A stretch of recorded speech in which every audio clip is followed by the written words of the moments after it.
Hey, Dylan. Hey, Mike. Dylan, it has unfortunately come to my attention that the Sunburn Gaming Engine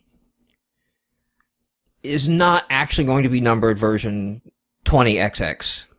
These things, they usually don't take, They have chosen instead like for future to look toward 2.1 after 2.0.18, which is fine because the complaint was like, hey, that's a lot, I gotta say. I got to 2.0.18, about 2.1, that's okay. I can't understand why they wouldn't go with such an inconsistent naming scheme as 20XX.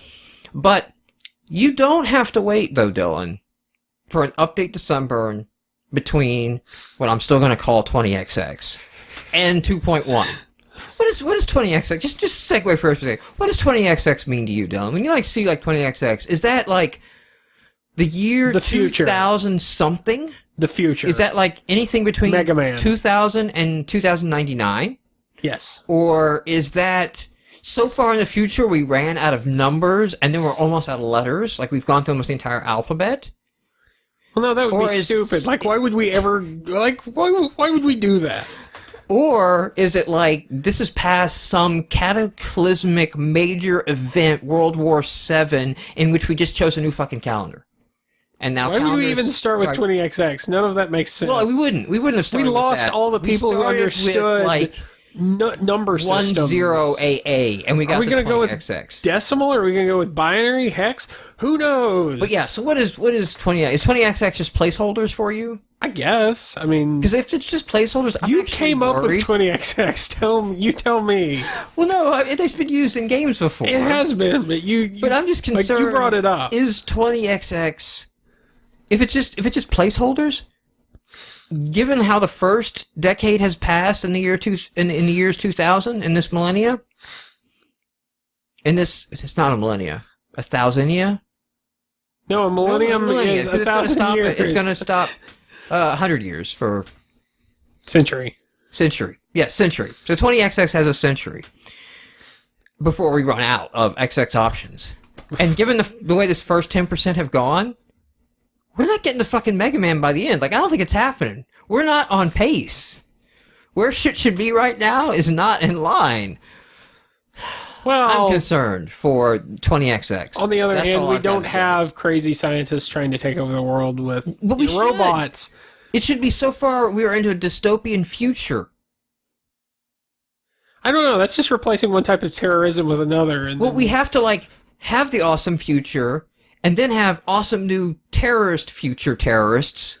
Horrible things happen. Have mad terrorist scientist terrorists, and then have an apocalypse, and then we can have Mega Man.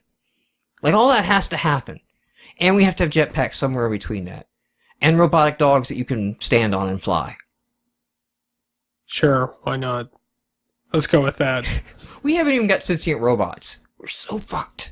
So fucked. No, actually, we're probably safe, because sentient robots are supposed to, take over the world. Do we continue the Sunburn ad, or do we just say this was an outtake? You know what? I think this should still be the ad, because I don't want to have to redo this. We could just restart over with the Hey Dylan. We're not that far in. We'll just start it over. Okay. Hey Dylan. Hey Mike. Dylan, do you know they're not going to name the next Sunburn 20XX? Yes, You've heard this before? I've heard this before. Stop me if you've heard this before. Almost as if this is a second take or something. I don't know where I get that crazy to this idea. live. You're going to have to listen to the outtakes of the podcast to know what we're talking about. But Sunburn, in between versions, you don't have to wait for a new version to get updates, because Sunburn built, we talked about this in a podcast prior, a very awesome plugin model. And Bob the Sea Builder, there's a whole pun built in that name, and if you don't have kids, you probably don't get it.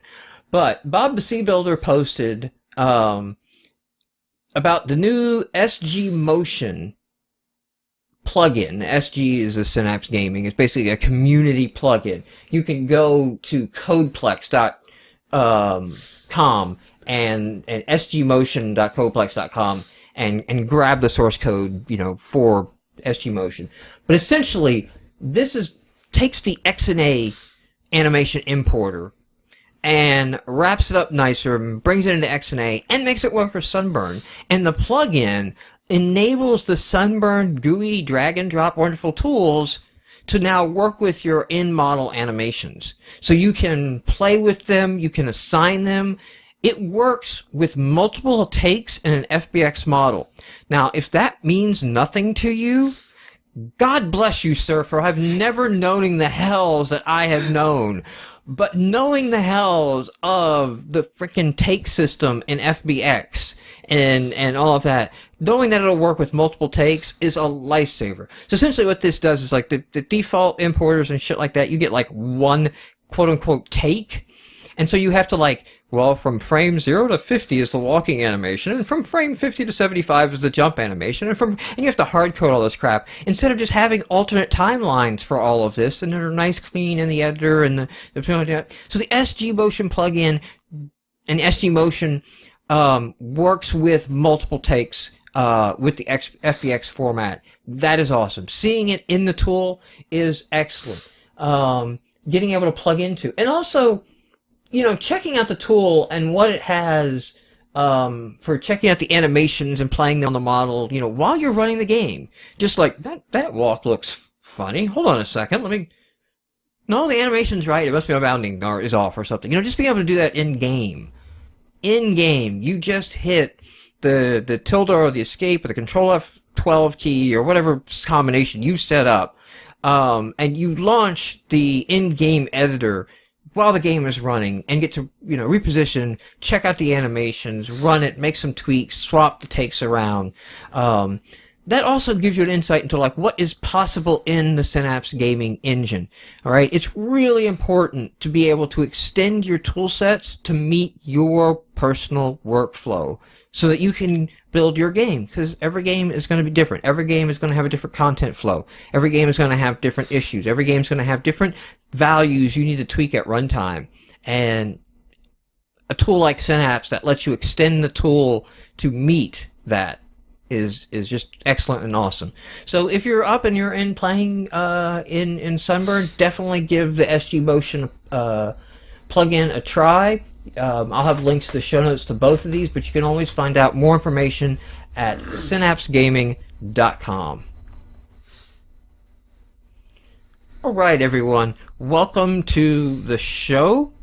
The second, the third start at the great. Oh no, we haven't actually started the show a second time. We just went through fuck the live thing. You know what? It'll probably make the YouTube video because I've never edited the live, and I don't think I'm about to start. We are trying something new right now for the live streamers. I've played around a bit and did a lot of CPU testing and bandwidth testing, and just to make sure that we can stream out a better quality stream. So hopefully that the web pages and stuff when we throw them up look a little better. But also we should be recording a higher quality version. So if you choose to watch it on YouTube, which I know some people do, they like to watch it there, the video overlay should look a little better. We'll see how that works out. It's a test. We're giving it a try this week.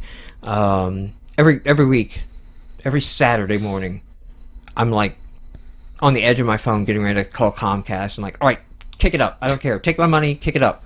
Because like I have to upload to YouTube, and while I upload the YouTube video, which is everything in the house, you can't do shit. Like you can't do shit on the internet right now because I'm uploading a 1 gig file on YouTube, which chokes our upload upload limit, which we only have like a 2 megabit because we're on the lowest tier of Comcast Business Class, and so it chokes that. And it doesn't matter what your down is. If you choke your upload, you get nothing. You know, upload is more sacred than download.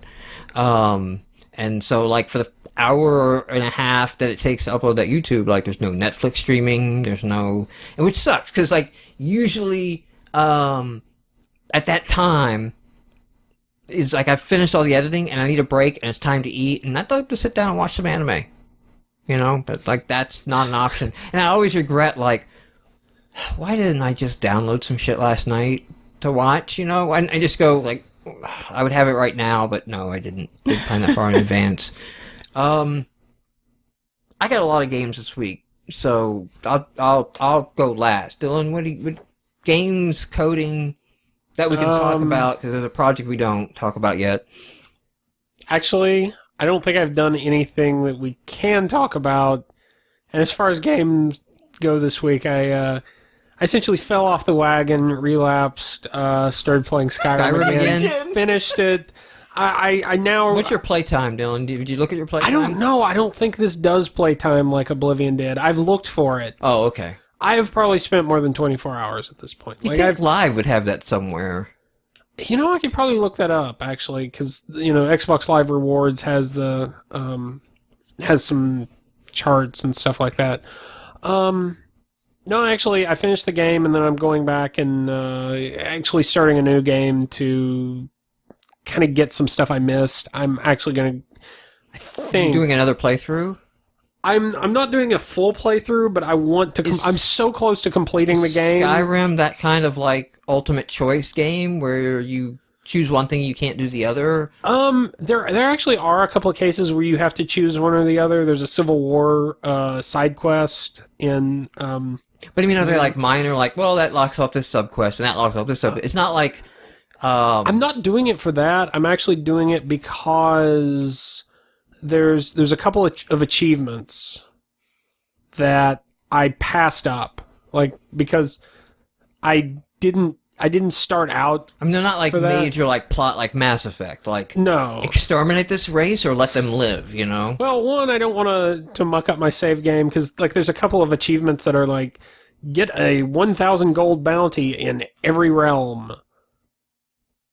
I don't want to deal with that. There's one, the one that I have to restart for is you have to get, there are these side quests where you get these artifacts, and because of some choices I made, I can't get, the 15 artifacts, so it's more of a completionist thing. Yeah, I figure I'm this close already, and like I said... It's gotta be a shit ton of time, man. From what I've seen of Skyrim, if you've almost completed 100% of the game... Well, no, the achievements in this one are better structured than they were in Oblivion, so as I remember. Achievements, not necessarily all the game content. Right. No, I mean, okay. I wouldn't know. There's a whole realm. Well, okay, I've probably visited the realm, but the main city in the realm, I have not touched. It was after I finished the game that I actually went there. So, there you go. Cicely, anything new playing? No, I've still been achievement whoring. Yeah. Using my daughters to help you achievement whore in Fable 3. She asked if she could play 2. There are achievements for playing 2. Although they didn't unlock, so I think you can't be couch co-op. So, I still got a few achievements left. It's kind of okay. They were off school Monday, and her sister had a sleepover at a friend's house, so it was just hers. I guess, she was involved, but come home and it's you're still achievement whoring on Fable 3, and now you've enlisted Rachel to That girl assist. is a bloodhound for keys and collectibles. Wow. She's a very valuable co-op partner. Leave her alone. I feel better about my achievement whoring, because it is pure. It is good. It is... most of the week with the shits. That's basically most of my week. What a way to start. To the school twice. And then picked him up once. Yeah, so I didn't do a lot of things project-wise and just, kind of here and there. I mean, I really this was I'm just going to say I'm sick and not do anything. Not okay, it's a sick day. Because I've had sick days where I'm I don't really feel I should go into work. Then I sit down at the computer and kind of try to do some stuff and get some stuff done. Yeah. This was no, I'm just going to plug in something. And so I looked, because I finished L.A. Noire, and I think, which L.A. Noire's kind of got I'm not going to spoil it, but it's part of the reason of the topic of the week. The topic this week that we're going to get into after the news segment is story. Is story in your game. And so L.A. Noire, it's not twist, it's depressing type ending. It's but it's noir, right? It's supposed to be gritty. Yeah. So it's not you're not expecting it. I just hated my character. In L.A. Noire, you don't make choices as the character. There's a story that plays out, and so there's there's two stories running on. There's like a flashback to World War II, and then there's like the modern day stuff that's evolving. And then so you're seeing a little bit of a flashback to the next segment. Basically, you're getting pieces of the story to try to understand like the whole context of who this guy is and what his background is. And I don't like him. You know, I don't think I'm supposed to like him, but that's also the guy I'm playing. You know? And well, okay. Do you not like him but understand him, or is he just generally no? I don't. He's not person? relatable. I don't find him relatable. Okay. I find him a good character, like, but I wouldn't a character I could identify with. You know, and you know sometimes I have problems identifying with heroes in a lot of literature, because a lot of times a hero just does the right thing at the right time. Yes. You know, a lot of times a hero is just putting in impossible odds, and then like does the right thing, and like, oh my god, I have some superpower. I didn't know I could lift that car. Holy crap, I did the right thing in the moment. It was great. And it was like, what fucking growth is there? Like, my cat is named Schafer, because I like Javert from Les Miserables, not Valjean. Fuck Valjean, what did he ever do? You know? He just tried to atone for his sin or something like that. Javert is the man that, like, lives his life to a principle, learns it's wrong, and then can't live with himself.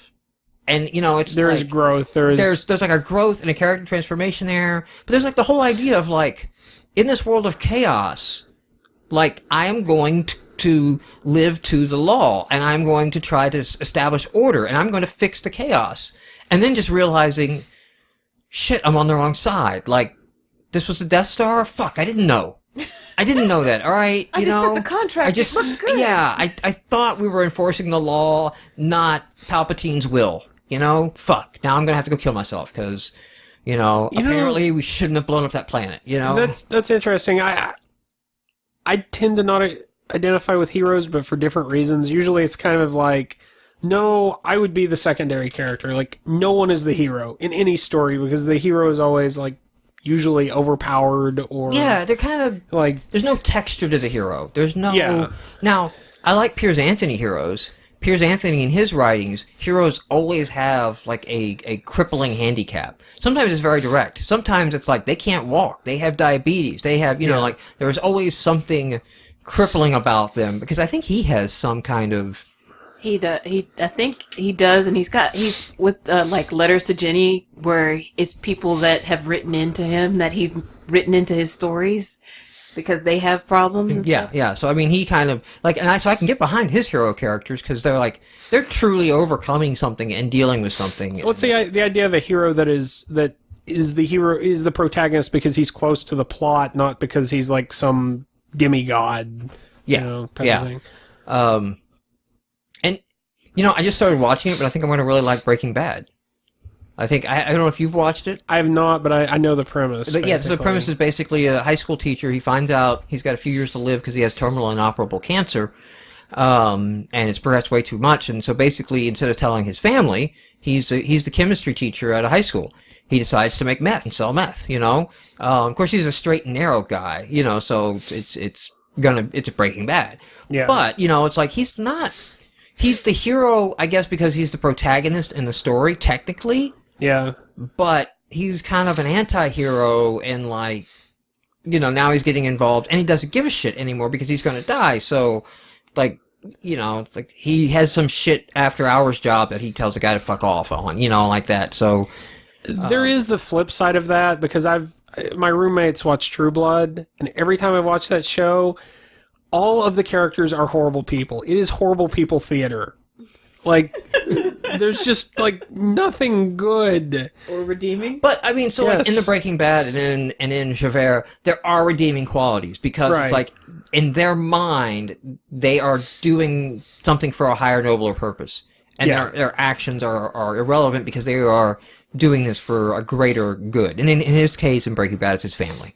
And then they eventually realizes, have to as a deal high school with that. teacher, it's not shit he's going to leave first. Yeah. So I finished up LA Noire, and I'm looking on, like, what should I, like, wrap up with? And I ended up putting back in something I never finished. I never finished Dragon Age Awakenings, the expansion. Okay. I never even played it. To Origin. So I bought it, and I kind of lost interest in it, and, like, it didn't grab me enough. It was too much of a... I love Dragon Age Origins. Okay, one of the favorite games of all time. I've completed the game 3 times over. And, like, I don't even think the last time through was even for achievements or anything. Like, I No, just was you were just playing doing it. I think I was playing it because I wanted to have, like, my female blood mage. And I wanted to have her complete the quest and go all the way through. His ugly, ugly female blood mage. Oh, yeah, I made her ugly as sin. Because she's a blood mage. Yeah, I roleplayed that one up. But then, of course, like, I made her have, like, all the sex scenes, so there's, like... With Alistair, no less. Yeah. You know, like, he's all, like, looking into her, like, dead, bloodshot eyes, and, you know... She looks like a burn victim, you know? It's crazy. But that wasn't... I don't think it was as disturbing as when I had my dwarf get it on with the gay elf. And I had male dwarf on gelf action. I don't think I saw any of those scenes. You can get that on YouTube. Protected from imagining this. I could link that in show notes. You know what? Do that, because I'm not going to follow it. I'm not going to... Well, and the funny thing is like it's the same set of animations, male or female. Well, I'm assuming it's just, like, framed such that there's no... Yeah, there's no, like, actual... You just see, like, they getting close and the camera move away and everything. But it's, like, female. They can do that. It's, like... It's, like, female, like, the dude walks up behind the female and grabs her shoulders and, like, you know, almost kisses her on the neck. When a dude walks up behind him and grabs that, your mind goes immediately somewhere else. Like, it's, like, this exact same sequence... Immediately put a different thought in my head. Rape. I need an adult. Oh. Remember, you're supposed to scream fire because nobody's going to come. You know, I just prefer to forget are they this whole chatting? Because discussion. I'm not seeing anything. I'm not seeing anything. Okay. I wrote something. You saw what I wrote? Yeah, I did. Anyway, so I pumped it in because I basically, like, I thought I'd play Dragon Age 2. And I've owned it since it came out. I bought it pre-release. And I was like, before I played Dragon Age 2, and it felt like that. So I finished it. I finished the expansion set. It has some serious balance issues. Because I import my characters, and, you know, so I'm kicking off at, like, level 25. And I guess if I rolled a new character, I would have been level 20. You can roll one in the expansion instead of importing one. So I'm 5 levels higher, and it doesn't have any kind of difficulty scaling or anything. Plus, mages are just way overpowered. And you keep all your traits and your specializations, and they added some new ones to it. But it's kind of like the WoW syndrome of, like, well, initially when you planned it, you would only get these many ability points, so you couldn't get these combinations. But now you have another 20 levels worth of points, so you can get fucking everything. So I'm like super combat tank mage, you know? In fact, by the end of the game, I was leveling my dudes, not giving a shit. Like, I was just, I don't fuck throw the points here. Like, I'm not even gonna, like, respect you or put that spell on there. I've maxed out every line I care about. We never lost a battle. Even the final battle was not a big deal. I got pretty far in it the first time I realized when I went back and started playing it the second time. I think I pretty much knocked out every quest on that. I think because the way they did it as an expansion, it doesn't have it's not its own game in Xbox Live. Right. And so it gloms on like a DLC pack. So I don't know, looking like, some of them are like, this is a secret achievement. But there's secret achievements and stuff for DLC I never downloaded. Like, I never played Witch Hunt. Did you ever play Witch Hunt DLC? No, I don't think I played any. Well, I played the free DLC that came with it. But that was one that came with it. Witch Hunt's the one, I might go buy that and grab that if it goes on sale or something again. Because that's the one that you track down Morgan and kind of answer her story. And so, yeah, I'm kind of curious as to how that plays out. So I'm going to spoil Dragon Age here at this moment. It's been long enough. It's been long enough for Dragon Age. But, at the end there, with Morgan, she wanted to have a warden's child. And she wanted to be near the archdemon, right? So when the archdemon dies, the shit end of the stick for the wardens is... the spirit of the demon will seek out a dark spawn to infest and then grow again, right? So basically you have to kill all the dark spawn, you kill the archdemon, and since the warden have the dragon spawn blood in them, that's why they do that whole ritual. It's not just to find them, or they get that ability too. it will inhabit the warden, and the warden can kill himself, basically. Or, like, because he's half human, it'll die with him, and then the archdemon's dead. And that's how you do it. But Morrigan basically wants to have the child of a warden at the time be pregnant with, so that it goes to her. And she takes on the archdemon and the unborn child. Because nothing could possibly go wrong. Right, with and this. she's basically like, like, I'm not going to tell you why, and I'm just going to disappear. And that's going to be it, She does have, like, some good dialogue lines of, like, we're going to change things or something like that. There's a whole thing, but it doesn't ever tie in. Like, Awakenings never ties into Morrigan. So I want to know what Witch Hunt does, because you could have not allowed Morrigan to do this option. You could have refused her, that was a dialogue option, right? And then she would have left. She would have not been an option to you, which sucked because she was one of my most powerful characters on one of my playthroughs. So I'm like, well, first playthrough, you're like, fuck the witch? The hell yes! I've been trying to do that all damn game. Like, I didn't know that was going to be, like, required in the storyline. And it happens, and she's it's one like... of the hardest ones, too, to unlock the companion scenes in. And she's possessive as well. Like, you think she's all free in the wild? No. Like, you even, like, talk to the other chicks, and she gets upset. I keep forgetting how weird this game was in terms of... Yeah. Liliana, the Reddit, she doesn't care. Four-way, all the way. Exactly. She went on the boat. Yes, she did. She went on... There's a 4-way sequence. Well, it's 3-way, you can get it up to 4. If you... The gay elf... what was his name? I don't remember. Zephon? Yeah, something. Like, he goes both ways, and he's kind of open. And she goes both ways. Liliana goes both ways, and she's open. And then, if you're a dual wielder, you will meet the person that'll unlock, like, the higher dual wielding talent. And if your persuade's high enough for her, she's got, like, you find her in a bar and she kicks the ass of some dude. And you're like, holy crap, I want to learn that style that you just kicked his ass with. And, that. And if you persuade her, your talk is good enough, she'll be like, yeah, but why don't you want to come out to my boat for a little bit and we can party? And then you're kind of like, well, I'm with someone. And she's like, that's okay, they can come too. And so if you have, like, romanced Liliana and romanced Zephyrin, they'll both be like, can we both come? And then, like, boom, 4-way on the boat. You see nothing, though. It's just all in dialogue. It's not even... Oh, yeah, but it's implied. Why? If you do that with Morrigan, she will chew your ass out when you come back. But she won't go. She won't go. No, she won't go, but you will lose relationship status with her. She will end it. She won't leave the party, but basically, like, all the trinkets that you put to get her value up, she'll lose all her special abilities back down. Like, she'll be ticked. I played this game enough to know, like, all these different scenario options that you could have BioWare on all these encounters. Dragon Age has a serious Madonna horror complex. What the hell? I thought, like... Did Daddy not give you enough attention? What's going on, Dragon Age? There are choices between being nice and being okay with everything and being cold. No, this is a BioWare and game. BioWare game is like, all straight or sex with everyone. Like, we're going to talk a little bit about BioWare later, but that came up in the DLC of, like, somebody's like, is the DLC that everybody's pissed about, like, sex with Miranda? Because, like, I hit that ass once, but, like, they could have upgraded it in a new edition, and I don't want to miss on that. I'm not saying that, like, they make good games in spite of this. I tried to have a 3-way Mass Effect. That doesn't fly. No.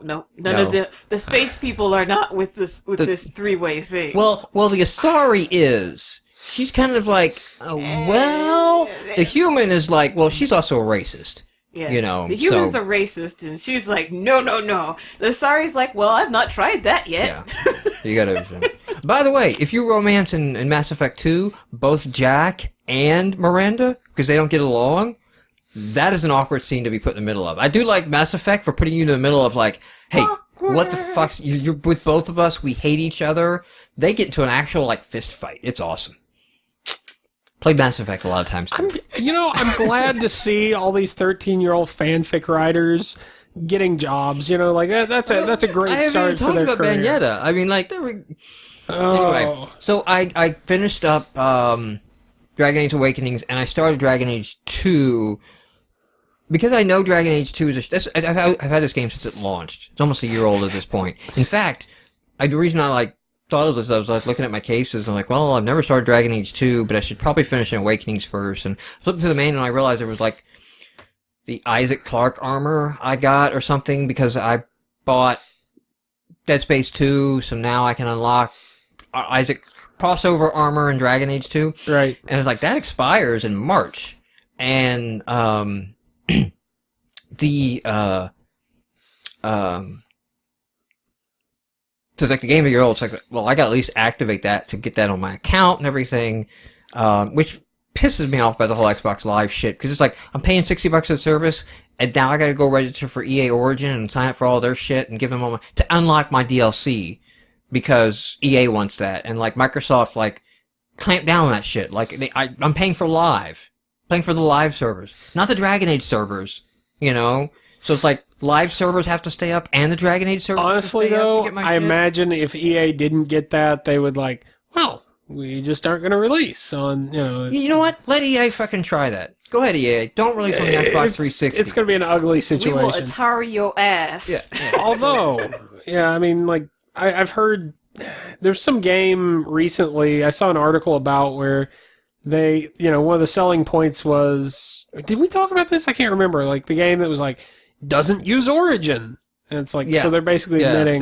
They're admitting it, that's it's pain. Not that I know. So I put it in Dragon Age 2.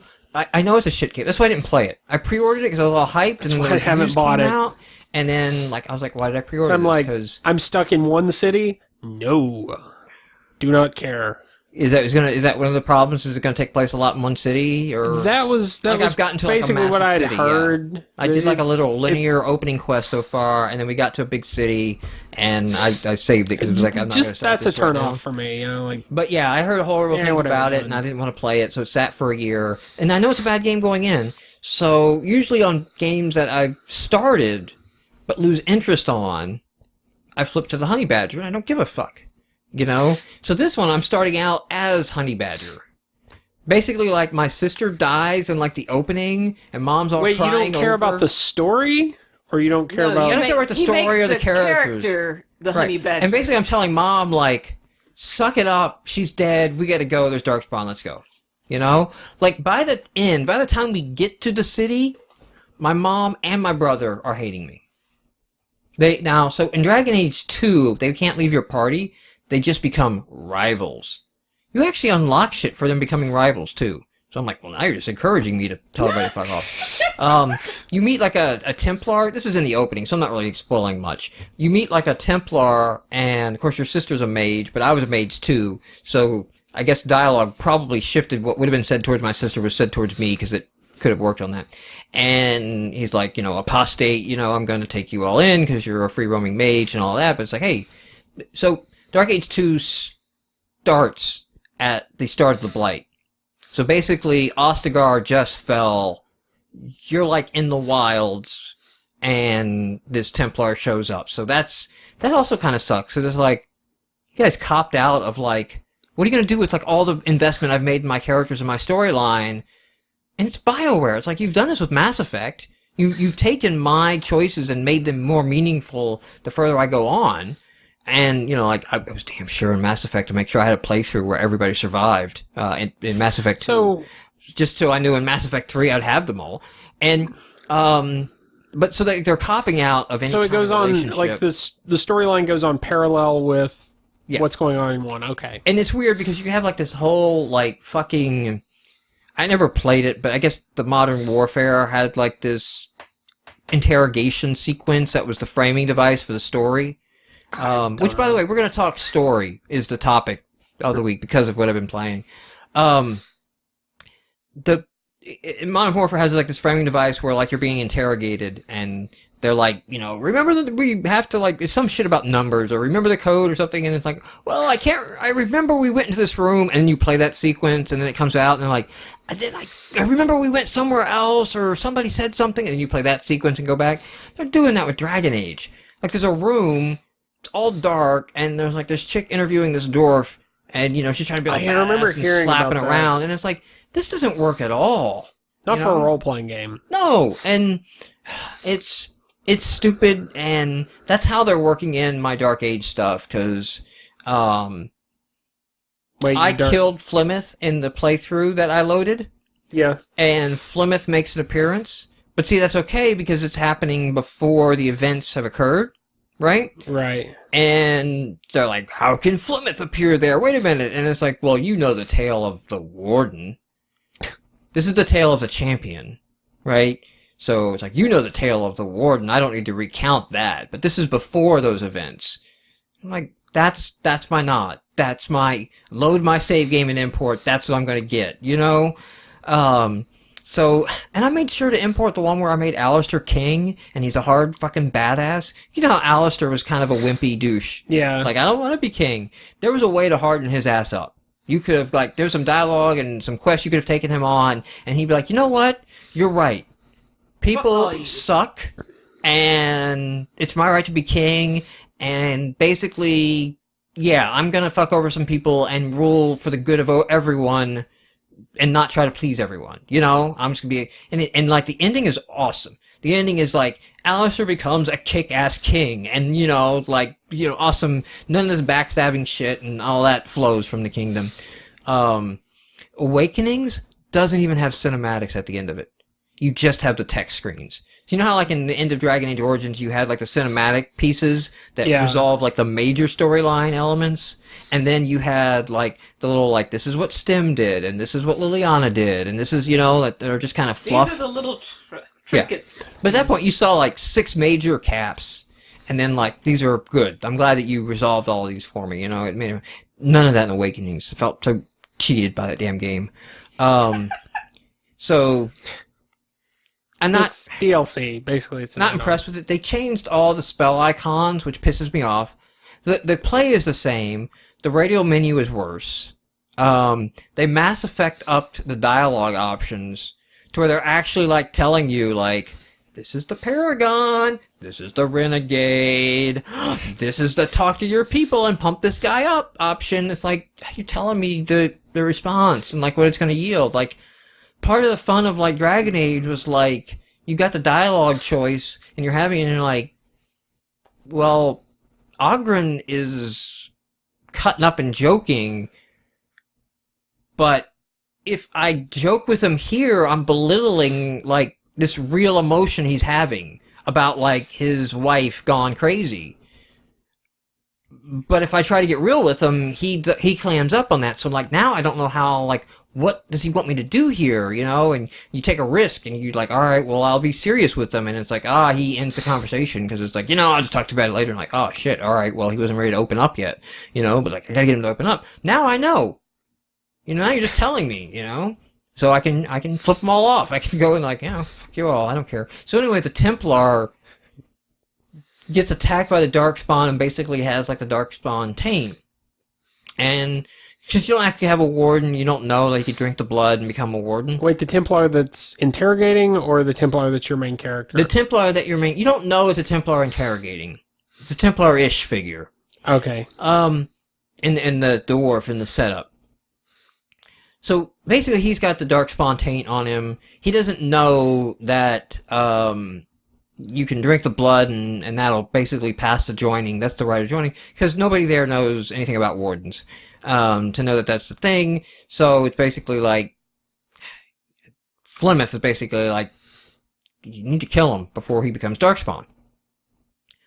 And my options basically were like, there must be another way.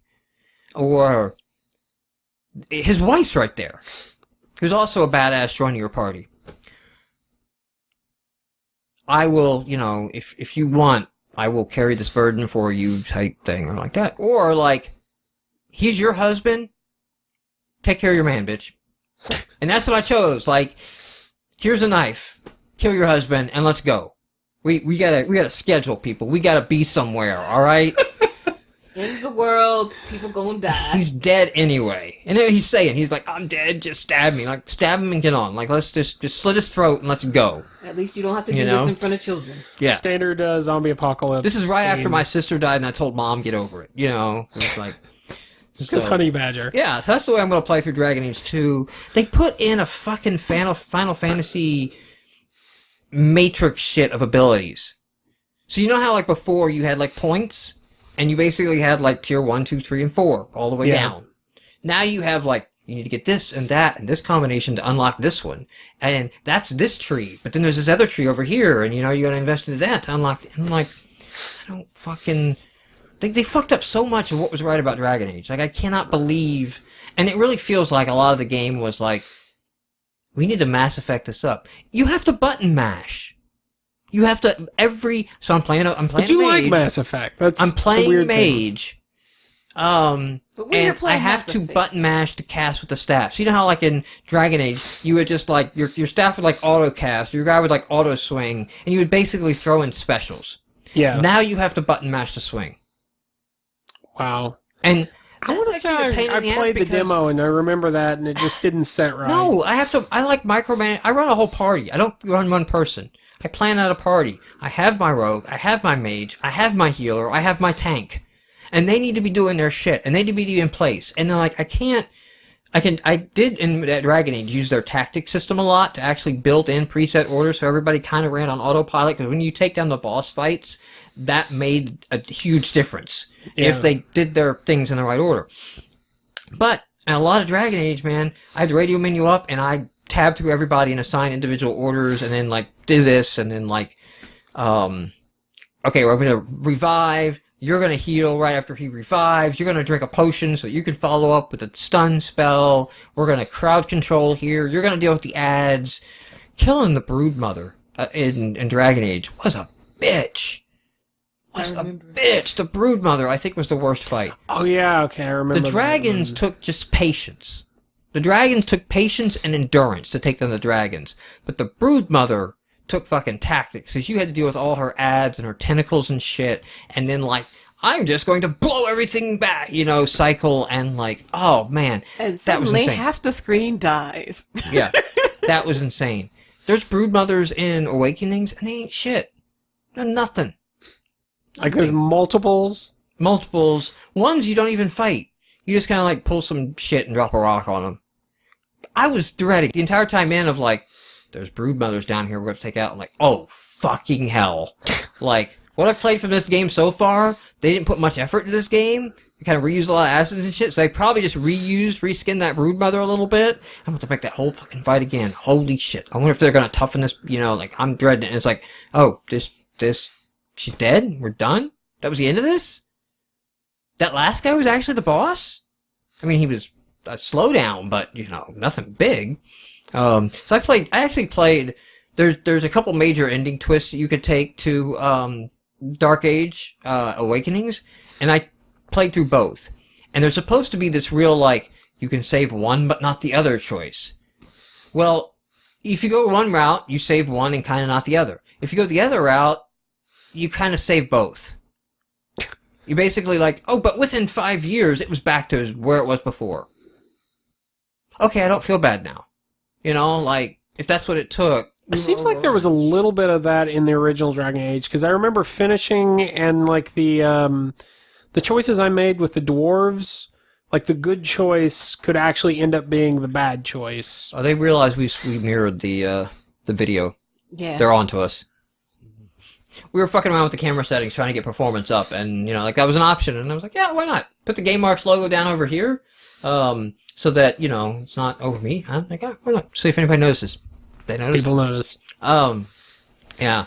So we're going to come back to this. We're going to come back to a lot of that, because it's going to be the premise of Story Talk, and Story and Games, and how that plays out. And I'm going to bring out some other more games in there. Because I've kind of always been on the side of, like, story is important. You know, story is more important than gameplay, to me. Yeah. Like, good story will make up gameplay. But I've been thrown in situations... It depends on what the gameplay is. Yeah. That's another topic. But... That's... You're going to get into that. Yeah. Let's hit some news. Let's run down news here real quick.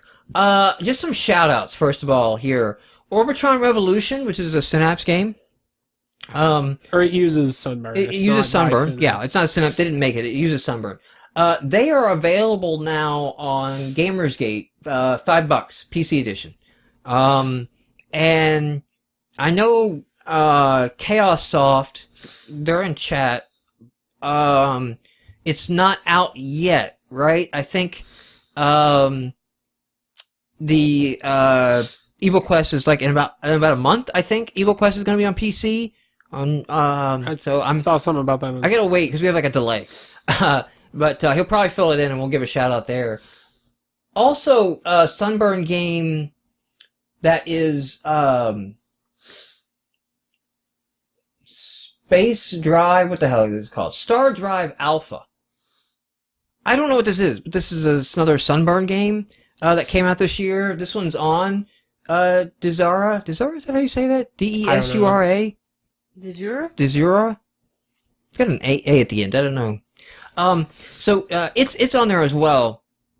It's a PC game as well using Sunburn, and I mean screenshots are great.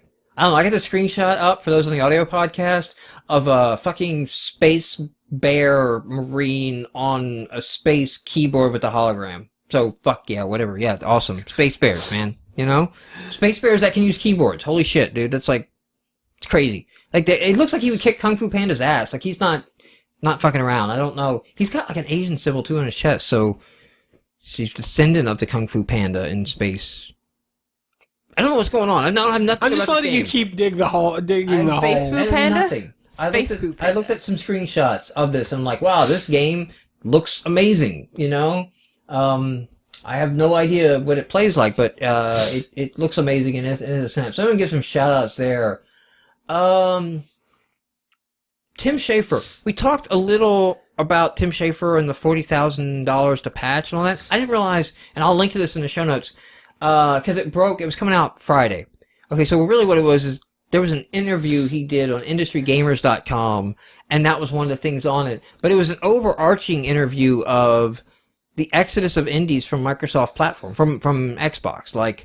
And I don't think Schafer is meaning indie games. I don't think he's meaning Xbox Live Indie Games, the channel. Right. He's meaning Xbox Live Arcade. It's a good article to read. It's a pretty thorough, good, like to see Schafer basically say, I mean, a guy that doesn't have to be indie the rest of his life. He's indie in the sense the studio's independent, but he's not indie in terms of like indie hobby level budget, you know? Right. And you know, bootstrapping himself. But basically, a lot of things that the indie community have said, he's echoing, right? He is, it shouldn't be so damn closed. And it needs basically to have a more Steam level approach, you know, and that $40,000 a patch. You know, of course he's running his game, the Double Fine Arcade beta is going to be run through Steam, you know, it's like they're open to doing that kind of thing. Xbox has been doing betas lately, but they're like $60 for our subscription. You have to be a gold member, and it's like, what the hell? What, you know, that's really, he makes a lot of good points, and it's more to like, unfortunately, it doesn't look good for the Xbox 720, right? Because it's like, they're not changing their ways, and they're pushing the old model, and they're just going to have a whole bunch of PS3 type disasters on top of it all over, of like, nobody wants to pay all that for a new console when they're quite happy with, like, God, there's too many install units, so publishers release both, you know. Yeah, but as far as XBLA changing, I think that's going to be dependent on a market shift. Like, I'm sure a lot of the cost in patching is testing and that sort of thing, right? It was whatever certifications that Microsoft makes it go through and all that. Like, but it's a digital. That's the thing. Yeah. You know, at the end of the day, it's a digital patch, and it's $40,000. Well, I'm sure for a studio to do that. So that's insane. That's insane, and the costs drive up. And I think Tim makes this point in his article, and I may be wrong, but I think he makes the point in the article of like, this is why you have all these derivative, no new franchise, no new games happening right now, because publishers aren't going to take the risk. It's too costly when, you know, $2 million is approaching, like, getting started. Now you can talk XBLA with $2 million. And it's like, that's crazy, that's too much, I'm not taking risks. And you need to be able to take more risks. You need to be able to make games for a couple $100,000 to take more risks and explore more genres. And there's no reason. It's Microsoft's arbitrary decisions that make it 2 million, not 200,000, to put a game on there. And because Microsoft is propping up they're a publisher as well, and they're propping up the old distribution system. They're propping up, it's a $60 retail title. It's a $15 download title. We're going to limit the number of releases per year and how often they come out so that there's a scarcity component, but that's going to crumble. Like, you can't cling to that. The internet eventually takes all platforms down, It took down books. It took down, print publishing. It took down music publishing. It's taken down movie publishing. And now it's taking down video game publishing. It's all a factor of bandwidth and file size. It's like when the bandwidth arrives that anybody can do it, the computers are already sufficiently there that you can basically build your game with whatever framework you want. Hell, you go get Unity for free. You want to spend $4,500 on Unity and get everything. Just unlock it all, Yeah, that's crazy. Make great looking games. You don't want Unity, of course. We talk about Sunburn all the time. So like the tools are there for anybody to make it, and it's digital. Like there's no hard costs associated with it other than your administrative costs that you're putting in. One day the consumer wakes up and Steam is teaching you. By the way, realize this, okay? This came out in like earnings calls or some shit. Somebody basically pieces together. I don't know the source. I wish I had the source because I would link it, but I don't have the source. But I heard it on the Giant Bomb podcast restated again. So I'm like, I know, I saw that. I just can't. I wish I would have saved it. The revenue of Steam is greater than any of the consoles. That's interesting. You don't realize it because Valve does an awesome job marketing themselves as this little indie shop. Yeah. They're not. Well, they're bigger than Xbox Live. And they're selling, if you look at what they're selling, they've got a pretty wide range of games. They tend to discount them regularly. The consoles are very much built on, very controlled experience, very, like I was saying, like the certification. You have to go through all the certification because I don't blame people are going to flip out if I don't blame the 360. I fear the 720 is not going to adapt. And I think if you invest that much and launch that platform and you do not hit the install base, might as well be a fucking CDI too. Well, now the thing is, I mean, what we may see is, if Sony and or Microsoft screw this up, PC may be dominant for a while. I'm pretty sure they will come around and, when the console market has to shift, I'm sure they will. They may not want to shift. I lined this one up because I knew which way we would get. Okay. There's an interview Develop has with Gabe of No. Valve? Gabe Newell? Newell, that's it. Thank you. Gabe Newell. Basically, it's come to light in these earnings call and stuff like that. They're playing around with hardware. Valve is. Basically, Valve has the money.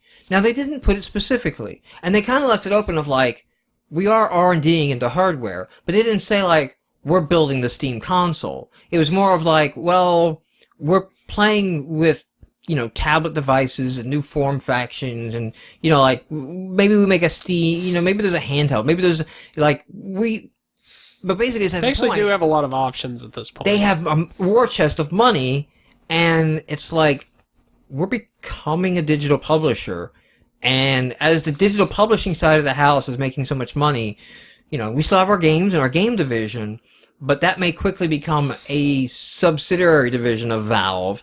The main income of Valve is digital publishing through Steam, and then it becomes like, well, what makes sense for Steam is to increase its reach. Now, obviously, Apple is not going to let them on iOS. You're not going to have a Steam marketplace on iOS. That's not going to happen. There's been some experimentation with Steam and PS3. Sony may be amicable to replacing a PlayStation Network with Steam, or running it side by side, because they allowed Team Fortress, I think it was, or no, Portal 2.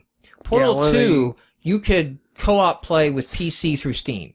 So you can install like a PS3 Steam client. I don't know how that works, because we never turn on our PS3, to be honest. It just sits there turned off. But you could do something and then play with, one person on the PC, one person on the PlayStation 3, play the same co-op game. So Sony's kind of there. And they're also like, we need to shore up revenue, and if we can just take a cut off your awesome Steam stuff, and you just allow your catalog, maybe we'll do that. Because our PlayStation Network isn't anything to write home about, and all of that. Obviously, Microsoft, very intent on close down, and locking down their systems, so they're not playing ball. They've got the upper hand, so... he didn't throw it out. He didn't, he's like, it's like, no plans, nothing announced, not announcing anything next year, don't expect to hear anything at GDC 2013. And if you look at something like the Amazon Fire, and how much, how much tablets and mobile devices have grown, tablet may actually be smarter than a console as a place to start. But possibly. There was, at E3... No, E3 hasn't happened yet. It was, the Consumer Electronics Show, CES. At CES, there was that, Alienware tablet or something, or X Gaming tablet. Did you see this? No. It's a tablet, but it has dual stick controls on the outsides of it, so you would grab it. It kind of looks like a bigger Wii U remote thing that they're pitching. It's a bigger screen. I don't know the interest of that, because there's something about the DS being able to fit in your pocket. Yeah. That this is not that. There's a lot of stuff up in the air right now. And if it costs as much as an iPad, you lose. Yeah.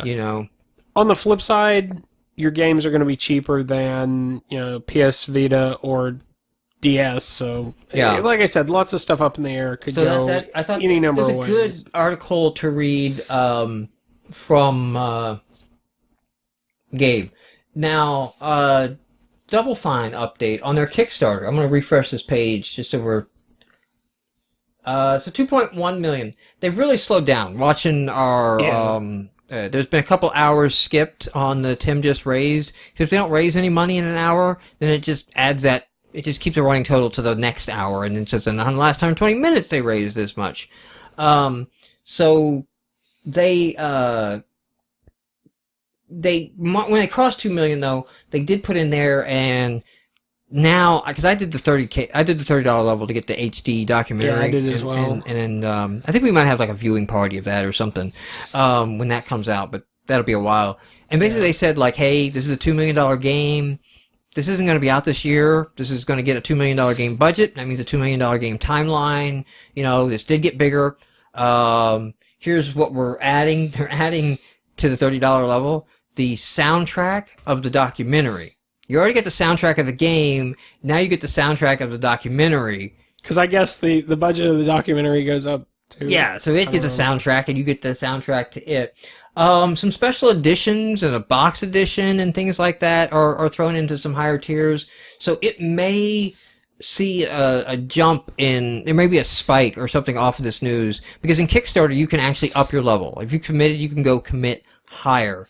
But I just wanted to touch on that, as to where they were, and then they updated it. But it looks like, I'm going to say it's probably going to clock in around 2.5 now. 17 days to go. I know that's half their time, but it does seem like it's hit a critical mass point of people who are willing to kickstart it. Now, what's going to be interesting is sales. Because was 2.5 million the market for a click-and-point adventure game? And you pre-sold the game? You've made it. You didn't lose money on the project, but post-launch, is there going to be any money to be made? That's going to be the next question. Yeah. No crazy Kickstarters like we had no crazy speculative companies come forward or launch or anything like that. I'm keeping a pretty close eye on Kickstarter right now to see what the next non-indie Kickstarters are.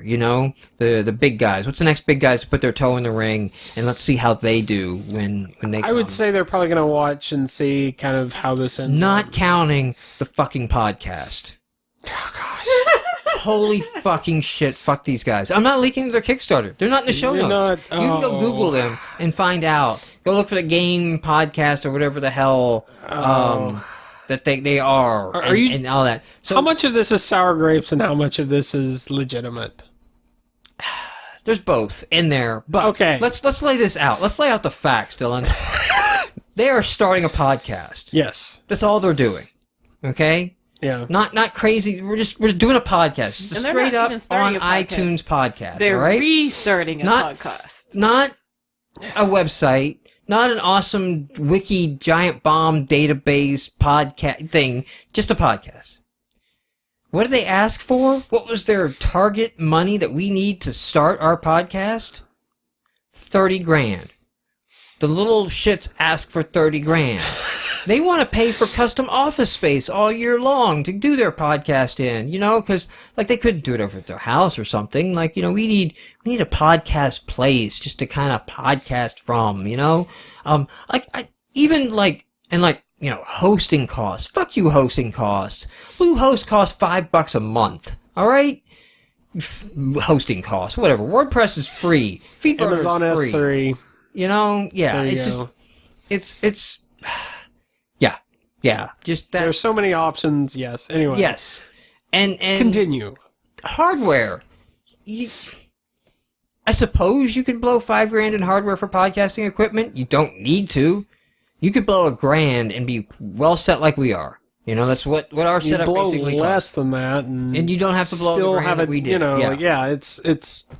There's a nice range. Ours was built to be portable as well, so it had some additional constraints. And if you didn't have that on there, if you weren't interested about portability, then you could probably get a decent setup, $500-$600. If you don't want a live mic, 5 people plus Skype, we can do 6 individual channel live recording.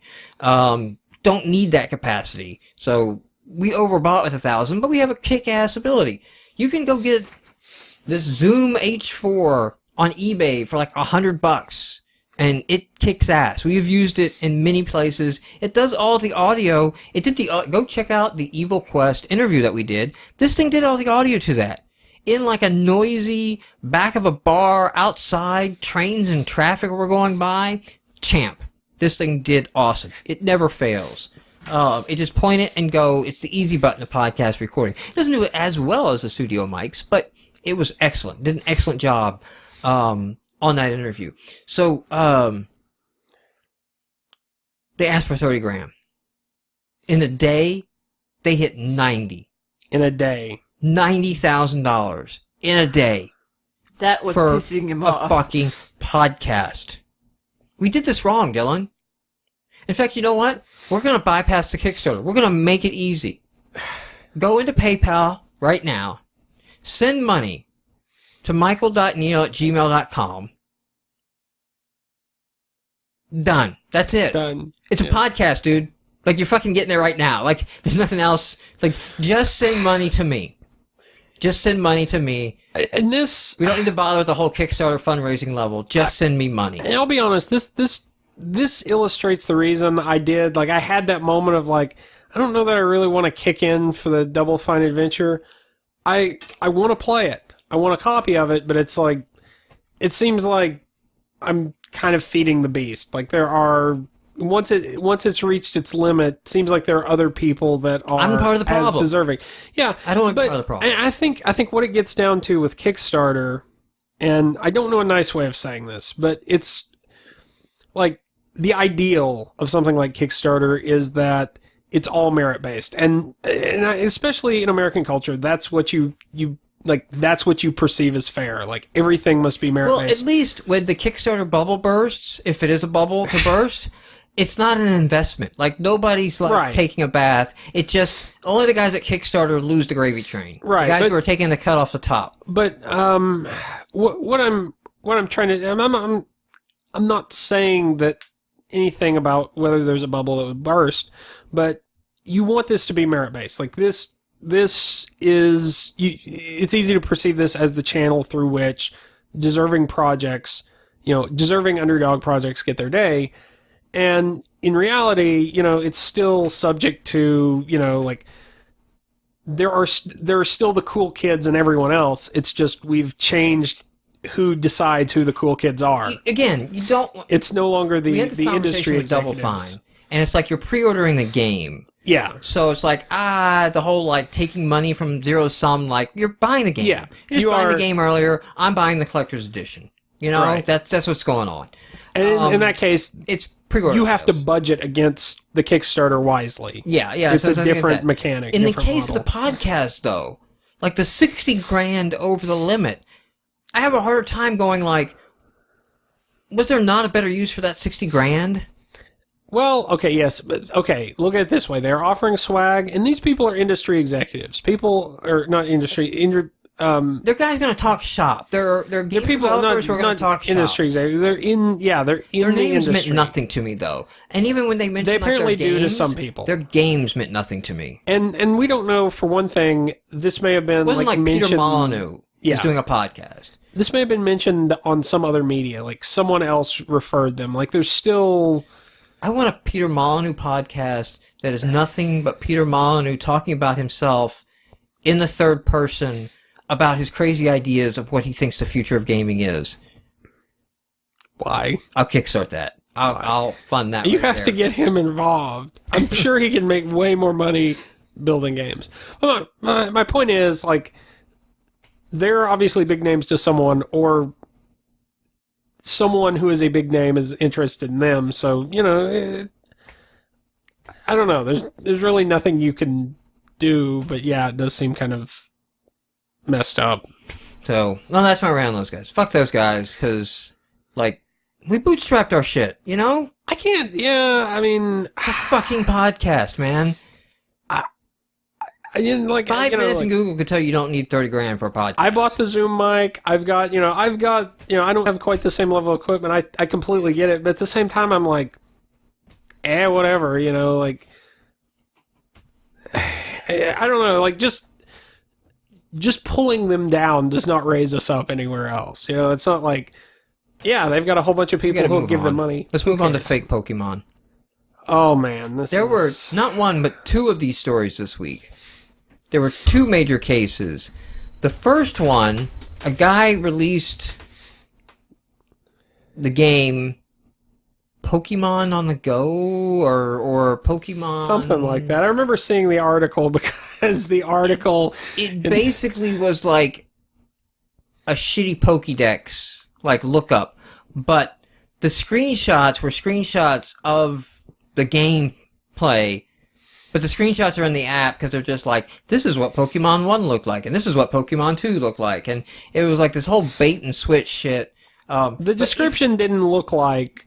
It hinted at, the description on that first one kind of hinted at, but it was kind of shocking in the sense of like, didn't somebody at Apple realize, like, this dude, Jonathan, whatever his name was, does he own the IP to Pokemon, or does the Nintendo Corporation own the IP? I think it was Develop Online, the article that you linked to on Twitter, that was like, Jonathan, whatever his name is, requested that we remove his name. Yes. And we declined. And we said, fuck him. It's like the second middle finger has been raised. Yeah, exactly. They probably had a conversation of like, do we have to? Like, no, he's listed, that's his name in the App Store. Like, that's not his company name. His App Store company name is his personal name. You know? And so they pulled that. This other one that came out later in the day said, play Pokemon Yellow on the iOS. Ported to iOS. And it crashes on launch. It doesn't even work. That seems like that should have been caught. And this is on top of Apple's, we're going to police this shit, we're going to kick the clones and that crackdown on that, all that. And it's like, how does this make it through? This is Pokemon. The people who work at Apple should know what Pokemon is. Like, they're in the circle of the know that they should. Somewhere along the line, somebody could, like, see that Pokemon... I will tell you what will get this stopped when Nintendo Legal has to step in. Yeah. That will get this stopped. I mean, there's an approval process at Apple. I think Nintendo at least has a complaint, you know?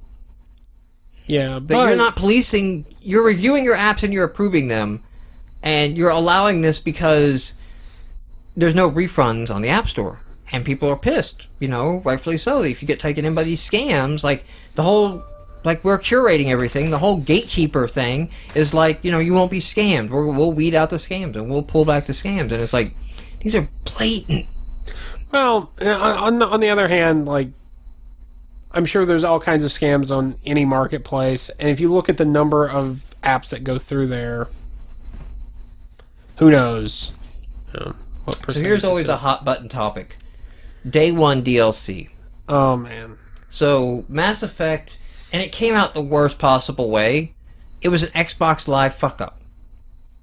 As has happened so many times, where they publish something to the marketplace before it's ready. They published Day 1 DLC for Mass Effect 3. And the thing is that if you read the Collector's Edition, which is sold out, the Collector's Edition told you there will be a Day 1 DLC pack, and the DLC, it will be yours. You will not have to buy it if you get the Collector's Edition.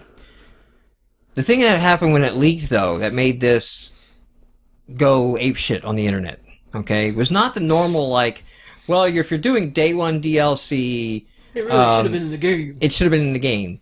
Because, like, Mass Effect content wrap froze 3 months ago, and it went into bug freezing, and we basically cranked out this DLC in 3 months.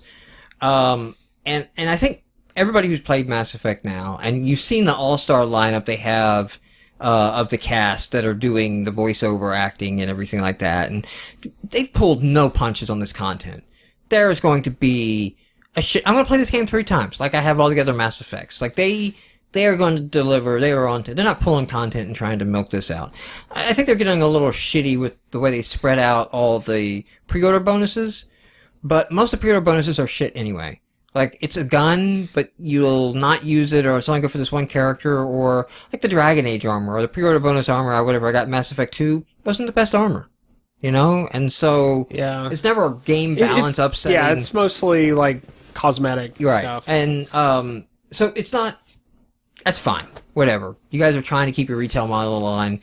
It's a pain in the ass because I just feel like I can't own the entire game. That's all that sucks. I just want to buy the Everything Edition, and I can't buy the Everything Edition because, like, if I get through GameStop, I get something and exclusive, and I get through Amazon, something that's exclusive, and... Yeah. So, what made this egregious, though? Because I think most people are basically, like, on the whole content argument, will basically be like, yeah, shut the fuck up. You know they're putting a ton of work into this game. Just sell up. It's stupid. Right? Don't buy the DLC. Don't buy the game. Fuck you. Don't buy the whole game. Make a boycott it then. What toned that down and actually caused the ire is the description of the DLC is that you will get a new character, right? Which is not new to Mass Effect. That's right. Typically in the DLC. Like, hey, you get a new character for your crew. That character will be Promethean or whatever they call them. Yeah. Which is like the ones who came before. It's the gods. It's like the Reapers are at war with like the Prometheans and shit, and like that's like it's basically the source of the whole mystery. Yeah, that's like the mythos you're unraveling of like what the hell's going on, you know, and all of that. And like in Mass Effect 1, you know, I'm not going to spoil 2, but in 1. That's basically what you did, is go to a Promethean artifact and unlock some of their data shit and realized, holy fuck, they made the warp gates. Like, they've made all the warp gates. They've engineered all the warp gates, you know? We're advancing along predestined lines, by the Reapers so that they can come back and harvest us, you know? It's basically incubation, you know? Like, holy shit. And, so they'll play as one of your party. And that's like, okay, how the fuck are you going to tell me that this is not going to have some major plot revealing shit now? Like, that's going to be wholly background. And they're like, oh, no, it's not. Me, personally, because I'm so into Mass Effect 3, I haven't even watched the trailer. Right? I watched the voiceover trailer. I did not watch the femship trailer. I did not watch the maleship trailer. I did not watch the extended trailer. I have not read articles about Mass Effect 3. Just the DLC one, the only reason I poked into it because I kind of wanted to see what the DLC is about. And basically I went, okay, I'll get the DLC. Yeah. Like, I want that as long as... I couldn't find the Would price. You be angry if this had come out... I think it was like $10 is the additional add-on, which I think was previously stated or something, which, you know, puts it $10 cheaper than the you're still, like, saving some money over the collector's edition or something if you get it the other way, I guess. Again, whatever. There's $10. Let's say it came out 3 months after release, you'd be, you know, like, this wouldn't be as much of an issue. I think it wouldn't be as much of an issue if they just held on it. They just sit on it and release it 3 months. Now, so the egregious ones are the unlock codes. The fighting games do this shit, where the content is on the disc and you pay to unlock it. That is bullshit, because it's like, it's on the disc. It's at some point you made the decision of what went in the game and what didn't after the content was done and shippable. Mass Effect, BioWare, you guys have a great reputation. You put out DLC far after you support your products, you know. So I don't think they're in that case. If they had just sat on it, I think they weigh it down. I have a complaint against that, in that then I have to go back and replay major pieces, and I may have passed or moved on the point where this guy was relevant. Okay. Or that would have been, and it's like, if I can just get him at the start, my first playthrough, it's all new. Now the other thing is that Zareed, that was the DLC guy, the like bandit outlaw smuggler guy or somebody you pick up in the very beginning of Mass Effect 2, he's DLC, but he was like day 1 DLC. Right. Like if you bought the game, you get it or something, or activate your Origin account and you get him. He was shit. He wasn't an interesting character. He didn't have a whole lot of dialogue. So that's a problem with these additional ancillary characters. They don't have the dialogue options that tie in with major plot beats. They always have like side comments, but they can't directly interact with any of the other crew members. Whereas other crew members can like have banter in the elevator of like, so you're a blue alien, what's that like? And like, what are you trying to get at? You know, they just have that like Baldur's Gate era toss back RPG, I have banter in the party. They can't do that post. Yeah, and that's kind of what when I first heard about this, I figured, well, you know, it might have a ton of plot points. It might not. It might be just, you know, like the golem you pick up in Dragon Age. As I remember, he didn't have like a lot of crazy things to say. He was just creature. He had good amount of stuff, though. He had good one-liners. He didn't interact much with the others, although he did a couple. He actually was a she. Sorry. It was a she, I forgot, yeah. She had a very interesting backstory that you unraveled. It was worth it. The Golem expansion was worth the DLC. Return to Ostagar? Not really. Mm-mm. That was kind of short. I think it's about time that we go back to I go back to Mass Effect 2 and buy all the DLC that came out since I played the game, just to kind of like, it's my way of like re-immersing myself in the universe, but with some new content. Like I haven't played Shadow Broker, which is, if you played Mass Effect 2, you find out that what was her name? The Asari that was on your ship. I should know this. Dear God. Yeah, I can't remember. Is that the blue alien? Yeah. Yes. Liara? Liara. Thank you. Mass Effect, this isn't really a spoiler for Mass Effect 2. Mass Effect 2 starts with your death. Okay? And basically you being reconstructed from DNA. It's Mass Effect, so that world punches it. It's also an awesome fucking opening. Like, probably best fucking opening of a game, story-wise, of all time. We'll talk about that later. You get to play as Seth Green's character, Joker. You know? You play in the beginning as Joker. You actually have like a bit of like it's kind of like hammy, quick time event type throw in, you know, but it's done well. It's done right. So you're basically dead for 2 years, and your team scatters, you know, and then they don't realize you're alive again. You've been reconstructed from DNA, and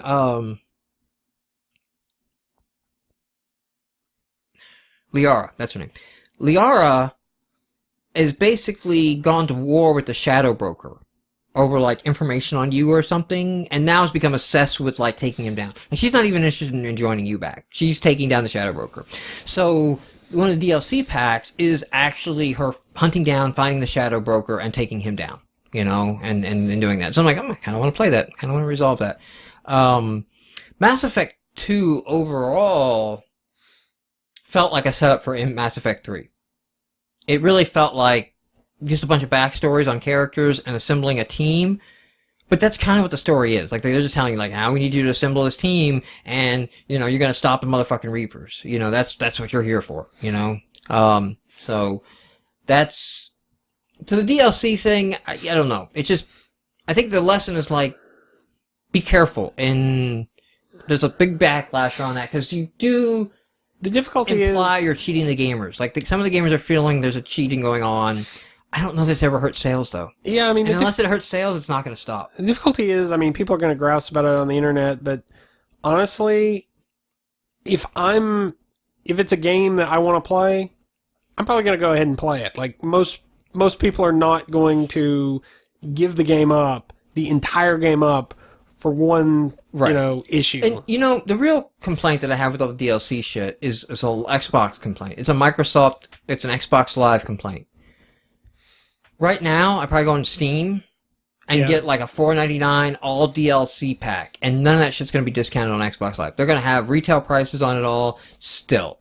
Whereas like Steam, discounts all this shit crazily. Even like games like Deus Ex had sales, and like I could have picked up. I almost thought about it. Steam seems Deus Ex had like a $15 get all the DLC for the new Deus Ex game, and I really thought long and hard about that. And then I looked at like the 20 games I haven't played, but Xbox will reduce prices, but Steam seems to be very, very active about it. Well, and they're aggressive. Like an Xbox sale is like 25% off, maybe 50% off. You know, but you never get like, okay, here's the $5 bundle for all DLC. They just discount it from the top, and you're like, well, I'm gonna pay $5 for this one, $5 for that one, $5 for this one to get the full DLC range. But I did it with Mass Effect 1. I went back to Mass Effect 1 and got every achievement and every DLC pack before I started 2. I just love the damn universe, and I'm gonna, I'm still in the mode of like, I will play every plot line and unlock everything, and that they haven't ruined it like they ruined Dragon Age for me. Like, Dragon Age 3 is kind of like, I'm just gonna have to wait and see. But Mass Effect, they really kept my character going, so I need to know how my character ends. Yep. Shout out, should have had this in the section with the other shout outs. Shout out to Luke over at Radiant Games. Gobs of Fun on iOS. So, it's free. And this is not ad-free. This is not free with in-game purchases. It's just straight up free. I'm gonna see if Luke will come on the show, because I think he did this 2-day game in a Unity. So that's something that's of interest to me, like, how you work that in Unity. Mute that there for a second. So it's basically a bunch of dots on the screen. Like, he's using the code from Ballistic, it looks like, or some of the logic, and you just play with the dots on the screen. It's just like the tech demo, and you can change some colors and change some physics and push them around. And I've actually found myself like losing time on this app, just like, I'm amused with the dots, and I'm amused with what I can do with the dots. So if you got an iOS, grab it. It's free. Gobs of Fun. And it's an Xbox Live indie developer there, Radiant Games, with some of his stuff. And Game of the Year last year with Ballistic for GameMarx. So I wanted to give a shout out to that. As we wrap up our news section, I said I was going to do Kickstarters of the week. I want to check in on Code Hero, which got funded. Holy shit, got mega ass funded. These guys rocket launched. When we covered them last week, I think they were at like $30,000. And they were under the limit, at least. They needed 100,000. I think they were at like 30. And I was like, man, because I said that, I'm like, I'm way far away for these guys to go. They have like 4 or 5 days left. There was a big press pickup on Code Hero, and yeah, they ended up at 170,000. So it shot way far beyond their expectations. I've played more of it, and the game is rough. You can get a beta of the game right now. The game is rough, and part of the Kickstarter is to polish it up. But you totally go in and you write, like, you can pick JavaScript, Unity script, regular expressions they have on there as well, which is kind of weird for game dev. But so I went to Unity script because I've been playing around with Unity lately, and I'm like tired of watching video tutorials, so I'm like, I'll play a game and that'll teach me Unity. So basically, what you have is a code gun. You write out script, and there's like some built-in objects of like, well, you have to use Unity script to find the object hit find the player object, and then like interact with the player object or the object shot with the gun. So basically the simple version they're always showing you is like, take the object that is hit and set its vector 3D position here. And now you can shoot objects and they, appear there. You can take the position that is hit and create a cube there of this dimensions or whatever, or move that. And then, like the levels, I played all of one level and got all the stars on it, and then and there's kind of a Ada Lovelace is in the game, which I think is totally awesome. Because she's like, I'm Ada Lovelace, and I'm the very first programmer who programmed the very first computer. I just think that's awesome for a women in tech thing. Like, I'm glad they did that. A little bit, though, they're giving her a Portal GLaDOS vibe. Yeah. Because, it all happens inside a computer. You do, like, a tutorial section, but then you realize, like, there are more stars in this level. So it's like, well, all right, let me move this platform here, and then I can jump on this platform, and then there's, like, loop code they introduce to, like, okay, well, I will just find all of these blue blocks and make them make a set of stairs where I shoot, in the level. And so you play with that, and I got all the stars in there, but she is like saying like, you don't need to go up there. Okay, you got that star, you're good now. What, do you need to get every star in the level? Can you not just go? So she's kind of like this GLaDOS type, like, I'm going to get this because just to spite you or something like that. So I did the first one, which was 3D positioning. It ran through some tutorial of like, we want you to walk to, like, here's the X, Y, and Z axis, and this is how they work. Now we want you to walk to 10, 0, 10, and so there's cubes placed around the world that are showing their location. And so you can see their location and walk to that location, and then it's like, now you need to walk to here on the Y axis. So there's actually no code involved in that one. And not in that moment. It just triggers when you walk those points. But then it's like, you can shoot a tutorial board sometimes and copy the example code to your gun. So they're saying like, here, now we want to move this block to this location. So shoot here, and it'll take, that thing, and then set this block to that position. So shoot it here, and then oh wow, okay. And then it's like getting you to think of like, well, we moved it to, we said equals vector 0, 0, 0. And then we said equals vector 2, 2, 2. What if we say plus equals vector 1, 1, 1? And then I kind of realized it's like, oh wait, it's relative. Like, I'm moving this block now, and so it's kind of cool. I'm going to definitely fire it up when we go to Knox and A next week and let some of the kids kind of check it out. Now that I can kind of talk them through it and know what's going on and how it works. And then the second level that I started playing was all about the creation. It's like, hey, you can create cubes, spheres. They're all made up of triangles, but here are kind of like your object primitives. And then like you go to the level of like, hey, you need to get across this pit of lava. You can create a series of cubes. Of course, at this point, I was like, yeah, but I can take the cube and immediately apply a scale transform to it and just make one big giant-ass cube. Shot it, walked across, got my star, and it's like, congratulations, you figured out how to get past, this section. And I thought it was kind of cool, because, like, I'm playing with it, and it's actual Unity script. Like, I'm writing, and it is evaling my script. And it also has weird, like, yeah, something's broken with that compiler errors. Like, weird ass, like, invalid reference line 3. That's what Unity would say. That's not like a Code Hero cleaned up. But the whole thing is with Code Hero is like, you're writing real game code. You're not writing fake game code. You're writing, what you learn is transferable. You learn it in JavaScript there, it's transferable. So they got funded. The Kickstarter of the week this week, and I feel kind of bad because I'm not running it by you guys, but I'm just keeping tabs on it, so I'm just kind of picking. But it's fine with me, actually, because I don't pay that much attention to Kickstarter. Is Guncraft. Minecraft with guns. Capture the flag, Minecraft. And true Minecraft in that you can actually build a fort around the flag. They did a hilarious video So this is Team Fortress 2 parodying. Craft?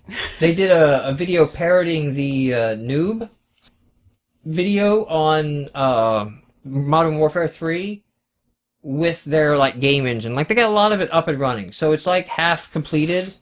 But if you've seen the Noob videos, they basically took the audio and then redid the trailer in their game. So I mean, it's kind of showing building turrets and basically all that. They go through and explain in their Kickstarter video. I think they should have put more gameplay in their Kickstarter video because they do this whole voxel. We made voxel masks for ourselves, and now we're gonna sit and talk in our voxel masks like we're in the game. So initially, I was ready to pass on this game. Just assume it's another Minecraft clone. I was, and I kind of played it, and then I kind of had this like, that's pretty cool. Wait a minute, like I don't know what their funding's up to. They want 16,000. At the time of the podcast, they're up to 742, but it's like their first day, I think, that they're up for funding. So they basically need to make the limit to finish the game. They're gonna be beta in March with June as the target for PC, and they do mention Xbox Live indie games as a possible. Considering how much Fortress Craft made, we might get it there, but they're definitely targeting PC first. And then there was a second reason that I dug into this. I don't know, Dylan, if that pixelated dude on the right with glasses reminds you of anyone. I can't see from here who. Andy Dunn, the Z-Man. This is Exacto Studios' Progenitor that they did, which was Sunburn. I'm kind of curious to know if this is a Sunburn engine game as well. Because they did Sunburn with Progenitor, their Dota clone, which they basically put Progenitor on hold. This is one of those, like, we're doing this idea, and it's going to take us a while, and, this is a really good idea, and this is a really good idea. Like, this is a good idea. We should do this now. And they played around with some code and got it up and running, and it's like, yeah, we've got Modern Warfare meets Minecraft. And I love that they pitch it as such. They're not saying it's anything other than Modern Warfare, Team Fortress Classic meets Minecraft. They're not like... But it's a combination that hasn't been done. All games are clones, and they cloned Infiniminer. Well. It's like, no, fuck that. We are what we are. We're evolving it. We're adding something cool and unique. And, I watched the videos then, and I kind of got into it. I'm like, yeah, this... Of course, the best way to describe any game, like if you don't want to get into a long, drawn-out explanation of the concept, is X meets Y. Yeah, exactly. Yeah, so... They have some interesting pledge levels. They have a couple $100, multi-$100, $200 levels where they will put you in the game. They'll put you in the game as a level, your face as a level. So basically, there's a capture the nose flag where you go into someone's face and they... Seems a little weird. Yeah. They will... Seems like it might not make make for good gameplay. No, I don't think it's gone. But so this is the Z-Man involved in you guys probably this, just saw me block that chat, didn't you? Yes, I had did. I had the web up. All right. Yeah. So I blocked the spammer there for the audio version of the podcast. I blocked the spammer in my chat, but had a little message pop up, and somebody was trying to chat for me, and it's like, oh crap, well I'm live, and I forgot to turn off Gmail chat, but that went out, that's the magic of live. I like this. They'll also, I think they're going to do, some 3D printing of, your dude as a Minecraft dude, or something. That's pretty crazy. But there were some interesting upsell levels. That's the type of stuff I think you have to do to really succeed. I think you do, especially if you want more than a few $1,000s, just to fund one aspect. You want to really take it across. So It'll be good to, I want to watch this one too. I want to see how it goes because we're post watching Code Hero blow up the way it did. We're post the Tim Schafer Double Fine. Prior to this, there weren't many indie games that actually were hitting fun. A lot of them were falling short, and like 20,000, that's a lot to ask for an indie game on Kickstarter. Have we set a new norm? You know, are we getting the right kind of traffic? It is really interesting because I mean, there's so many ways this can go. It just depends what people do next. But that'll be in our show notes, and that's our Kickstarter of the week. I haven't figured out what tier I'm gonna, kick in for this one yet. But yeah. And the other thing, we get to give shit to Z-Man for making a Minecraft clone. Like at least he did something different. To be fair, Castle Miner Z, you were fighting zombies. It's like an intermediate. It's.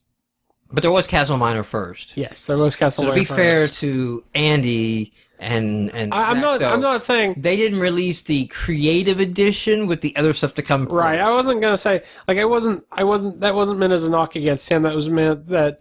Well, there actually are some Minecraft games on XBLIG that aren't complete and total ripoffs. But most of them are. Sure. All right. So story.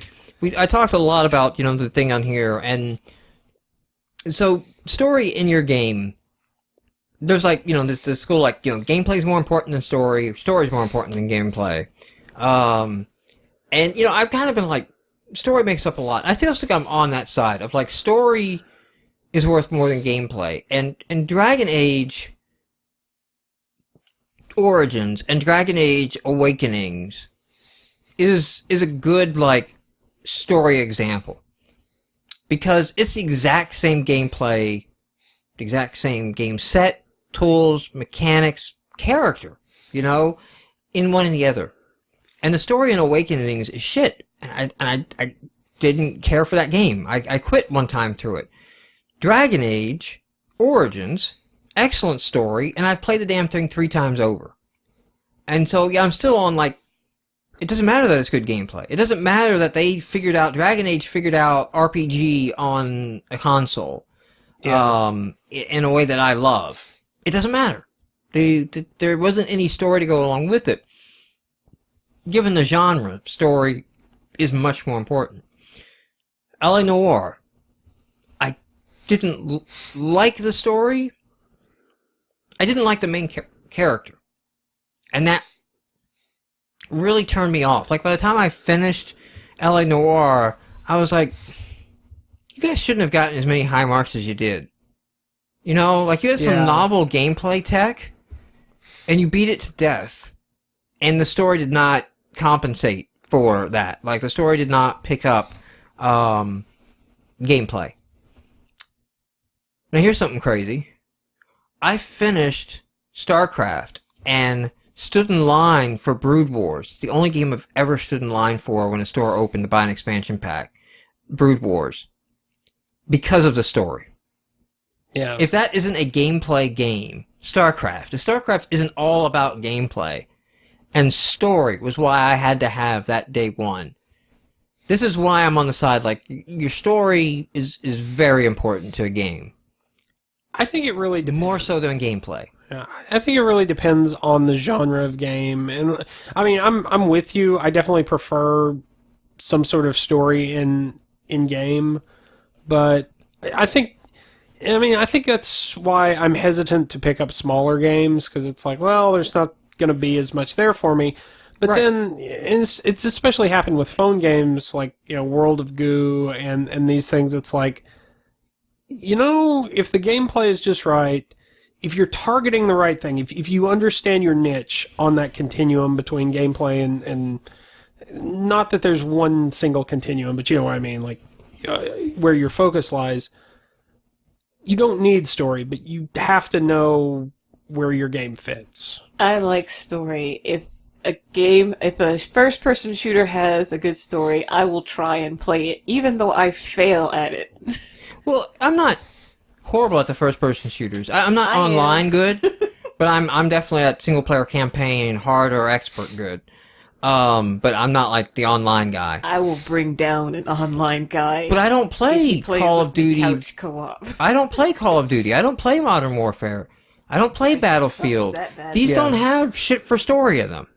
I don't care how polished their gameplay is. Like, they're the peak of the peak, and this is what all the hardcore FPS guys are into. These don't do it. I play Gears of War. That has a story to it. Mass Effect's become a shooter, but it started as a role-playing game.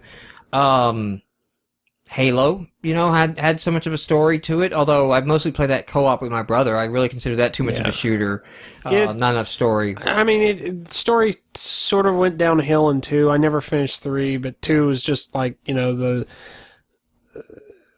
Here's how bad the story is in Halo. Played all 3 of them. I forget what the fuck the story was. Master Chief?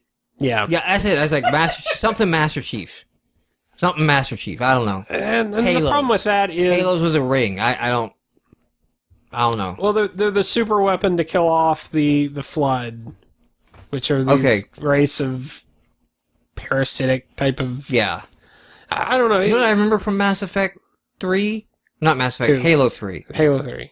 What? Red and blue cameo. Well, of course. There's a red and blue cameo. Part of like that if you is... go down a corridor, like you don't have to go down, like everybody runs this way. If you go straight for a little bit, you go down a hall, there's 2 guys arguing with Sarge in front of the door how to get the door open. Well, okay, but look at it this way. When I got Halo 3, what did I do? I don't think I went in and played single player. Like, multiplayer was what that game is trying to be. And there again, like, something like Team Fortress doesn't need a whole lot of story. Right. Because it's going for gameplay. Again, you have to figure out what you're going for, and you have to...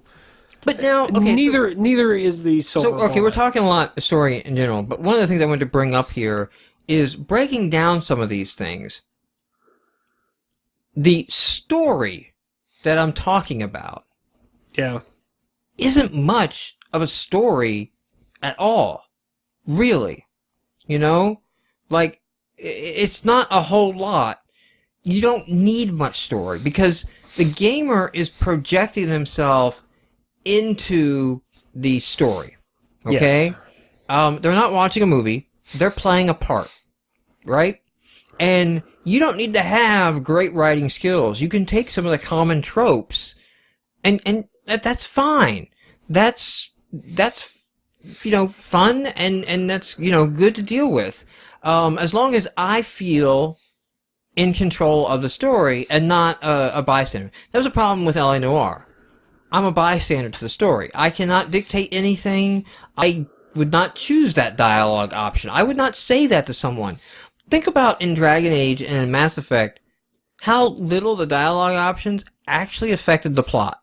Yeah, and like they affected the response, but it's like no matter what you say to Flemeth in the swamp, okay?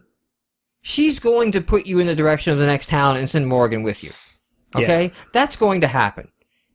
It doesn't matter what your dialogue choices are. But because you can question her about it, you can be like, witch, you should burn! Or you could be like, I don't know about taking her. Or you could be like, yeah, hot damn, witch, we need all the help we can get. It feels like you have an attachment to it, and now we talk about it in terms of great story. When it's like, not really.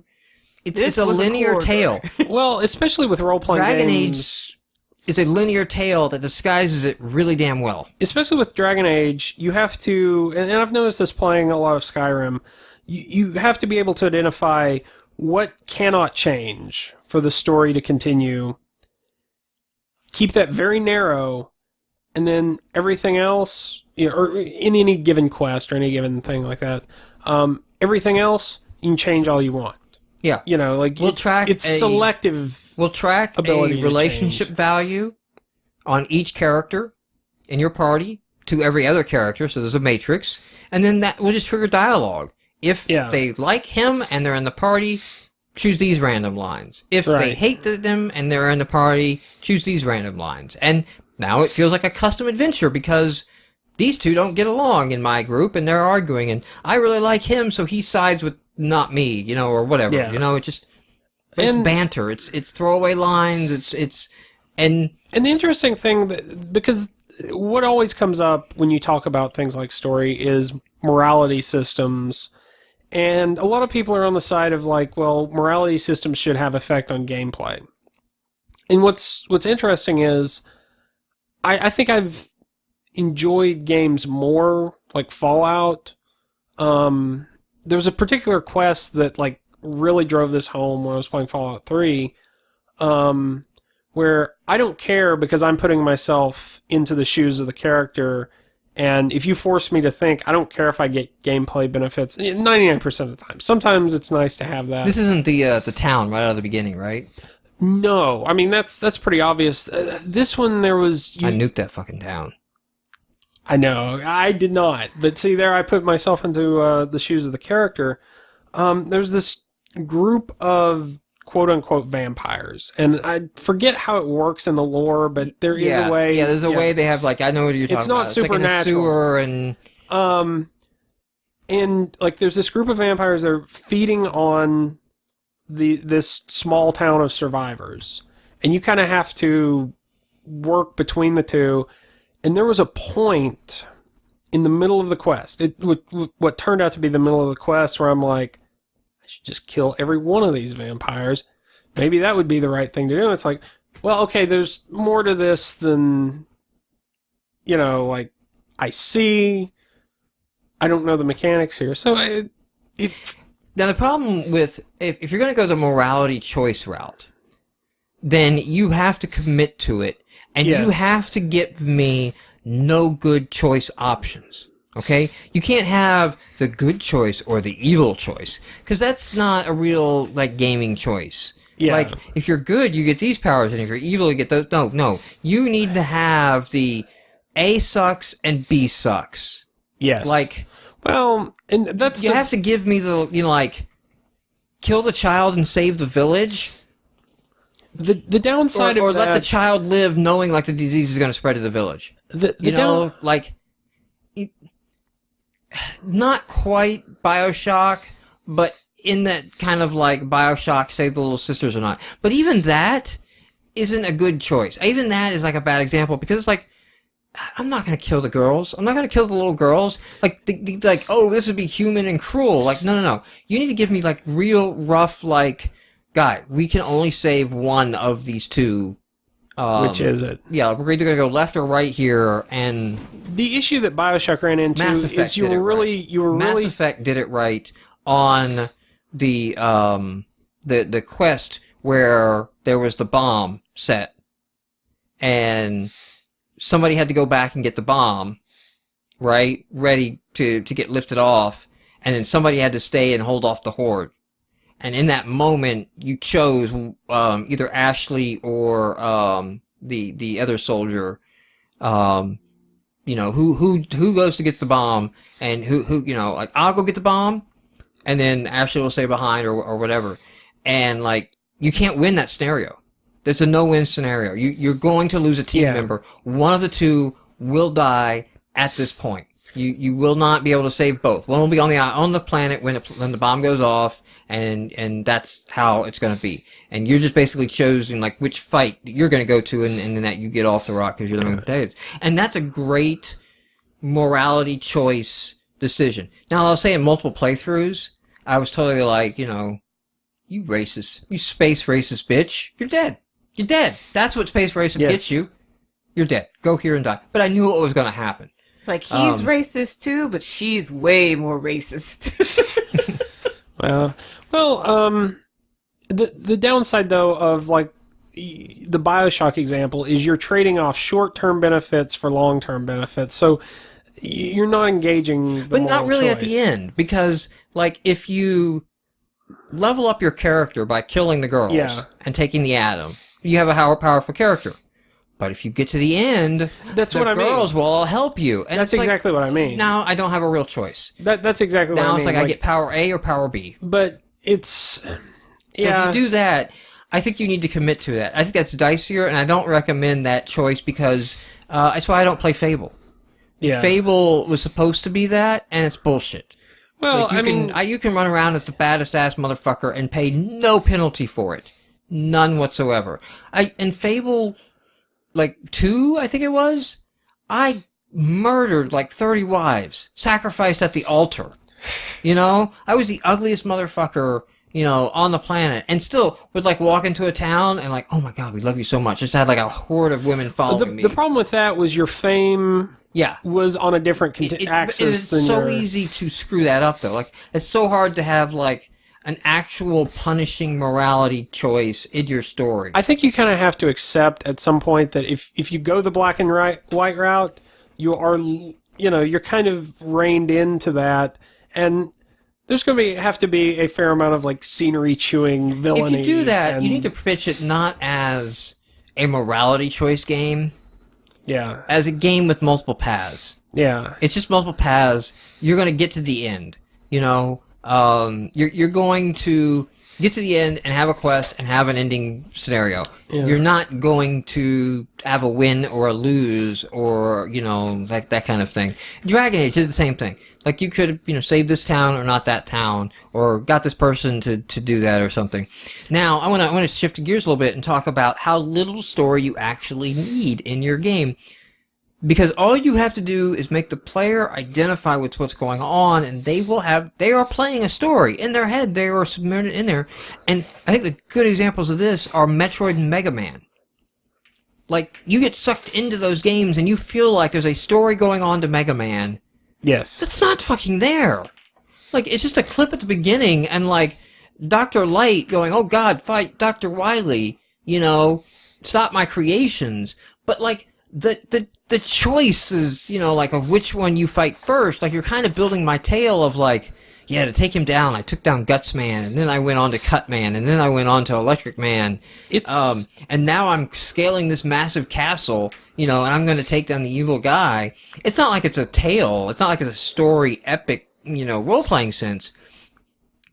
But it feels like there's a story there still. Metroid feels like there's a story there still, of, like, getting to and fighting the mother brain, you know, of, like, there's this evil entity that is producing these evil Metroids in here, and I'm on this planet to exterminate it, and then get the hell off the planet in time, you know? I'm playing Aliens. I'm fucking playing Aliens the game. Was the movie Aliens out before or after? Who came first? I can't remember. Now that I say this out loud, I'm like, that's totally ripping the plot of Aliens off. Like, the only thing that was missing was seeing the alien clung to the spaceship at the end, you know? I want to say Aliens was first, and of course a forklift battle. But other than that, the female character even. Yeah, the issue with all of these games, and this kind of gets into, you know, people who, you know, like, people not being happy about a movie adaptation of a book because, you know, it changes what they've already imagined. To do that, you kind of have to have some... The player has to have some engagement. Aliens came first? 1979. I figured okay, it was yeah, 70s. Metroid is mid-80s, so... But... Mayumoto ripped him off. Motherfucker, cheap bastard. He's a hack. Cloned aliens. But there's you know, there's some engagement that has to happen. Like, one of the things I noticed when I was playing Skyrim was, you know, when I stopped making those choices and started achievement whoring, like, I could tell, like, I joined the Thieves Guild, now I'm stealing stuff. I joined the Dark Brotherhood, now I'm committing assassinations on contract. Like, it started feeling really dark. But when I realized it didn't do anything... Right. And then all of a sudden it immediately pops that. So if you're going to Actually, for me, it didn't. Because it was like... If I can go join the opposing faction, if I'm not banned from the opposing faction, if I could just work down the rep or join the other one and work up the other rep or something like that, it's like, okay, this is just a false gimmick. And that system, whether it's Skyrim or Fable or Dark Age, it doesn't matter. Like, all of a sudden it's like, that means nothing. Well, Skyrim not necessarily, especially with the Dark Brotherhood, because one, if you're putting yourself into the character's shoes... But from what I understand, like, if you do the Dark Brotherhood, that does not preclude you from joining the other guilds. It does not. You can actually have a character who joins all guilds. My point is... It seems like, well, if you're Dark Brotherhood, if you're a thief, you're not in the honorable guilds. You should not be possible. You should pay a penalty now of not being asked. You should, and I'm not saying this is the... They should kill you on sight, thief.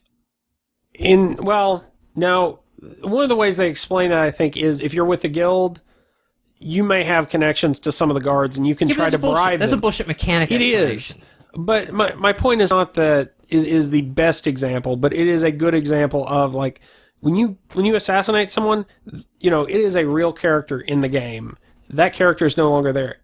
In some cases, that character, you know, because I was reading through the wiki of what different things do, in some cases, that closes off quest lines to you because you killed the person involved. So, like I said, I'm not saying that's the best example of a story-driven system, but you do sort of have to facilitate that character engagement rather than, like, holding the player's hand, you know, the way, you know, it happens in more black and white morality systems. Like, your complaint about Dragon Age 2, like, they tell you exactly what's going to happen if you make a choice.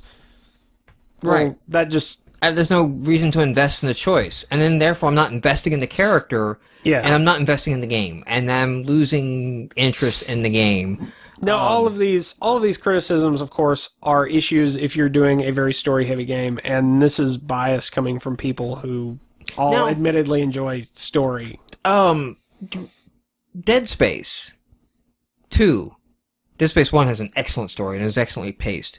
Dead Space 2, I talked about, the pacing sucks ass. It's bullshit. And there's actually just bullshit things, and like, I got online, I'm like, are you fucking kidding me? If I just don't shoot, that's the answer? Type, you know, situations. But I dropped it down to easy to run through for the rest of the story. And the story in Dead Space 2 is not nearly as good as Dead Space 1, because a lot of things are already known. So you're just like, okay, can we get to the part? We already fucking know what that is. Yeah. Can we just, for some reason, like, Isaac has forgotten. Fine, whatever. But there's these other things, like, I want to know what that is. Oh, I got it. Okay, it's a common trope.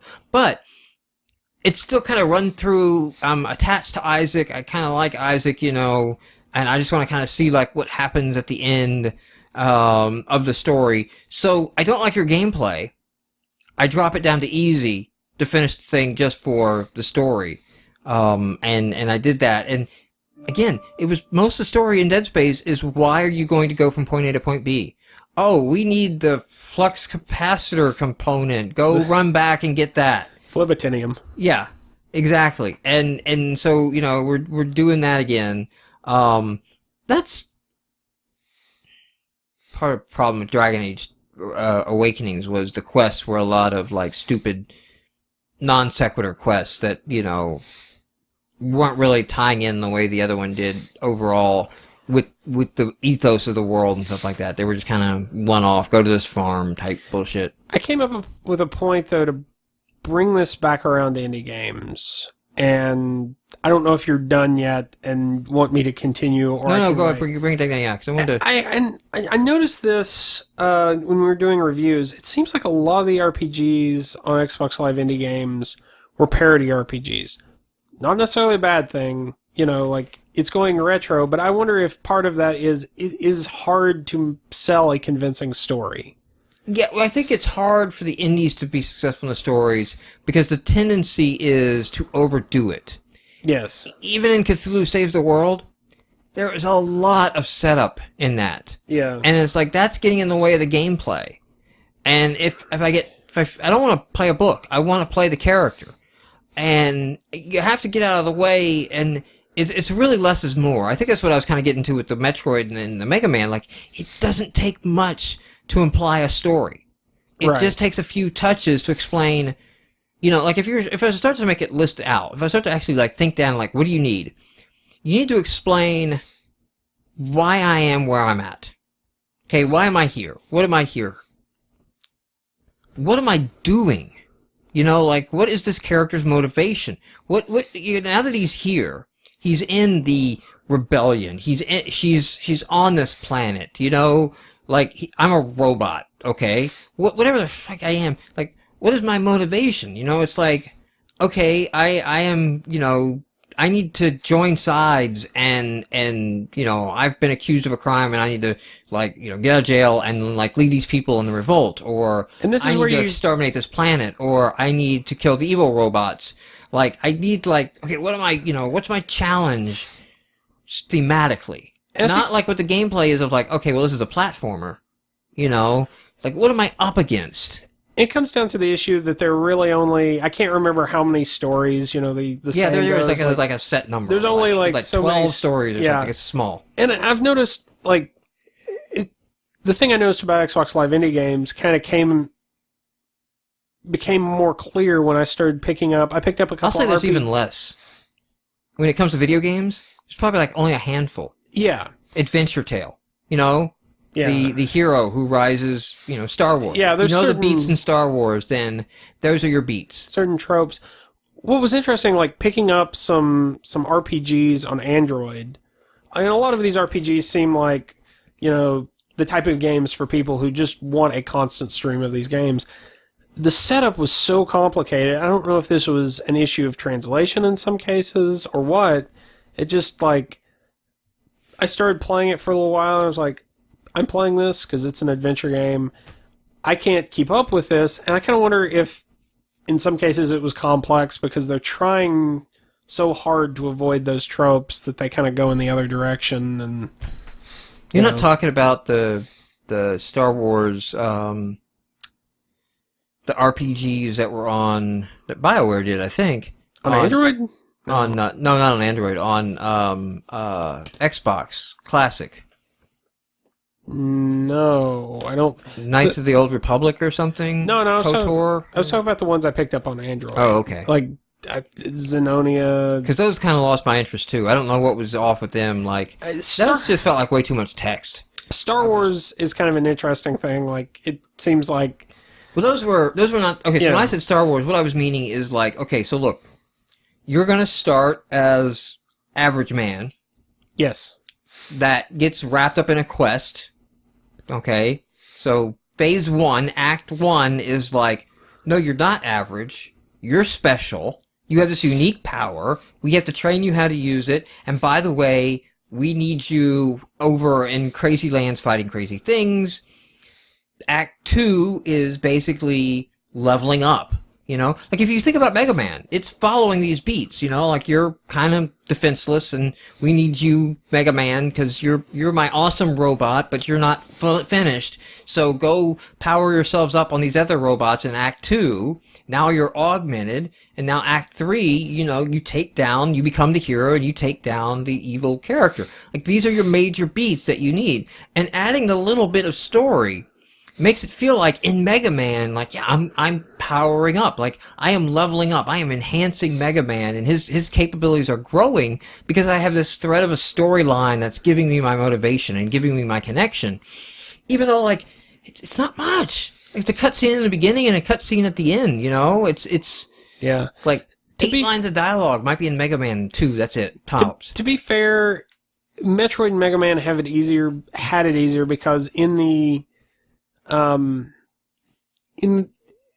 back in those days, like on the NES, with a platformer like that, you didn't have much you could do to flesh out a story. They had it harder. They couldn't throw in a 20-minute Final Fantasy cutscene just to explain everything. Well, they couldn't just like, let's just write a whole bunch of dialogue, voice act it, and we'll a voiceover as we do the opening scene, and we'll explain everything. They had to figure out a way to explain everything in fucking 8-bit, 16-bit, era graphics, without voiceovers, with limited amounts of text because the gamer doesn't read. So they had to make sure every pixel counted. They did not have it easier. They had it harder. What I meant by they have it harder is there was no way to overdo it the way a lot of games do. There was no way to overdo that part. And we have a little bit of nostalgia there that doing what they did, I don't think would fly to the same extent it did in this generation. And, that's not to say it's better or worse. It's just kind of the product of its time. No, I think it totally still flies. I think these things totally still apply because if I load up Gears of War and spend more than 60 seconds in exposition before I start playing, I'm getting pissed. Well, yeah, I mean the Gears of War can throw in cutscenes that Mega Man couldn't do more often, and they can have more dramatic ones, but they still have to adhere to a very minimalist.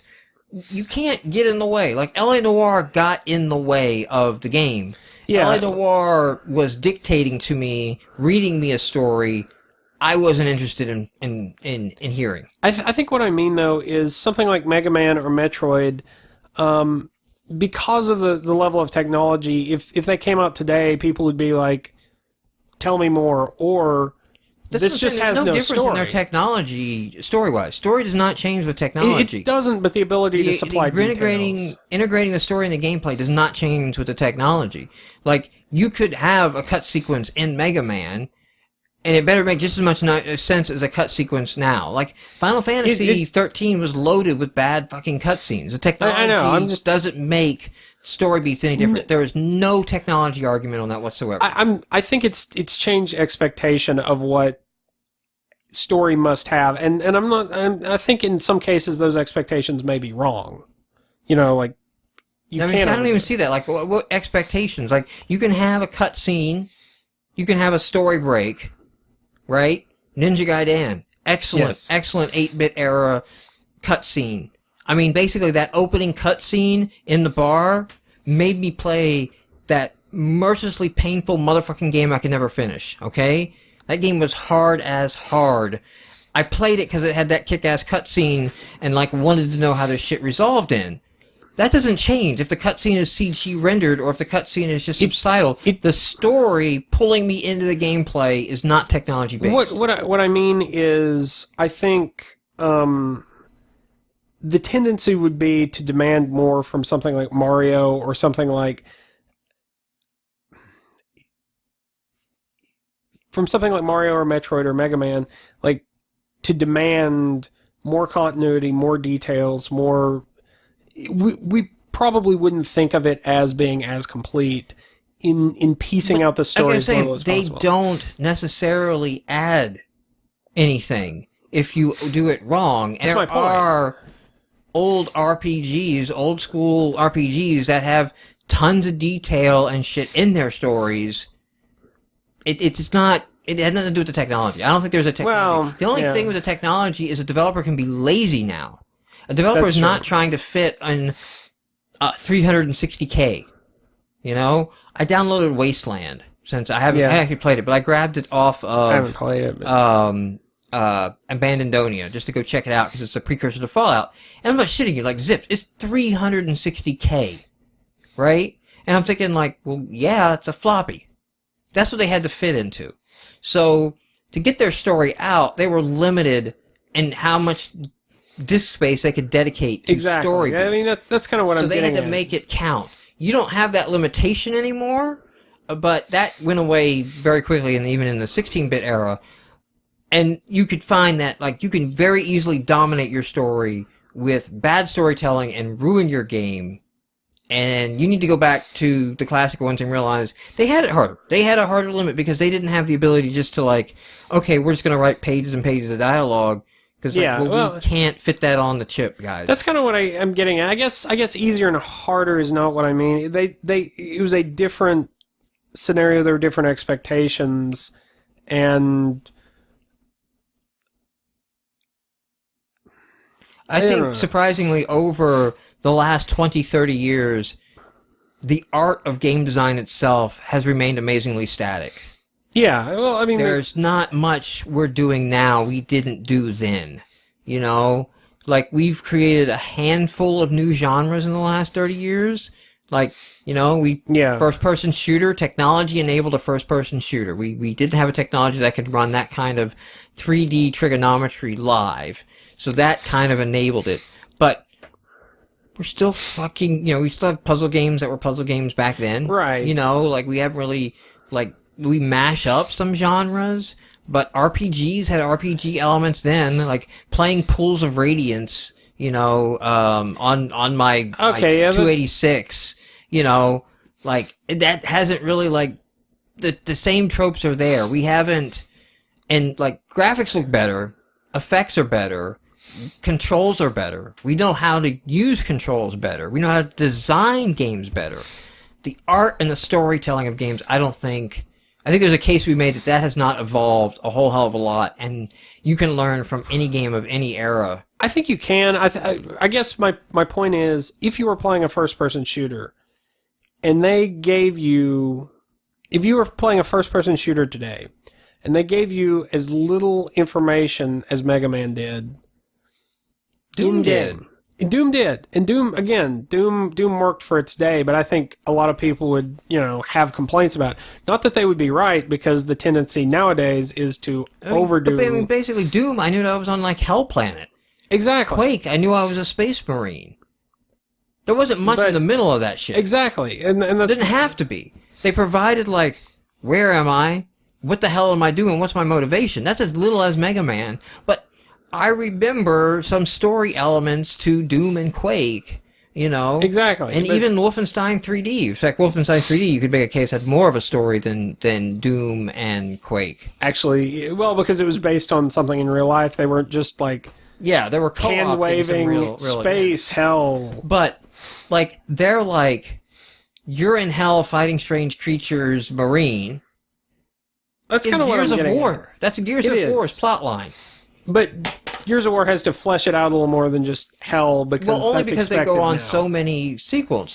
You go through the entire Gears of War 1 to realize, you're fighting these locust fuckers, whatever. They're on the planet. They're, coming up. Okay. And then you go through, the whole Gears of War 2 and realize, okay, we gotta go underground and, blow them up and get their nests. That's Gears of War 2, Other than the fact, shit's always getting worse. But, all the intermediary dialogue, there's not a great tale unfolding here. You're playing that tale. You know what I mean? It's you're, the tale of,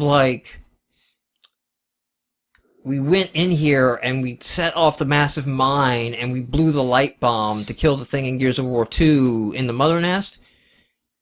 I wrote that story. I played that game, but it was really gameplay mechanics. But you provided me enough of glue in my head that I thought of it as story and not of, as a boss battle. Yeah. And here's how you defeat this boss. You set this item here, and you set it off when the boss does that moment, And actually, and that is the thing. And there is some story woven in the middle of it when, Dom's wife is dead. That's a fucking kick in the nuts in the middle of that series. That's I didn't need to see that. I didn't need that in the middle of my fun, violent shooter. Yeah. Oh, no. Oh, no. But watching dude have to kill his zombied wife, that's...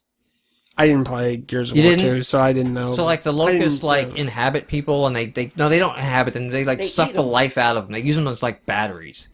Okay. And, they come across, a battery storage, and, one of the storage basically opened it up as they opened up and realized, oh, that's my wife that I thought was safe. Apparently, they overrode the town. And, there's this whole sequence of, they open it, and then she's like, oh, God, I haven't been in here that long. I'm fine.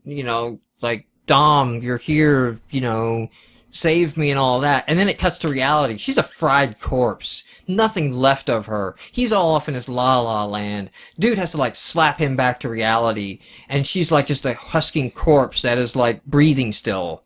But, all gone. And then there's, a camera pan. And then, a big old gunshot, And you're okay, fuck, thank you for that. Thank you for ruining my day, my week, my gameplay experience. This was...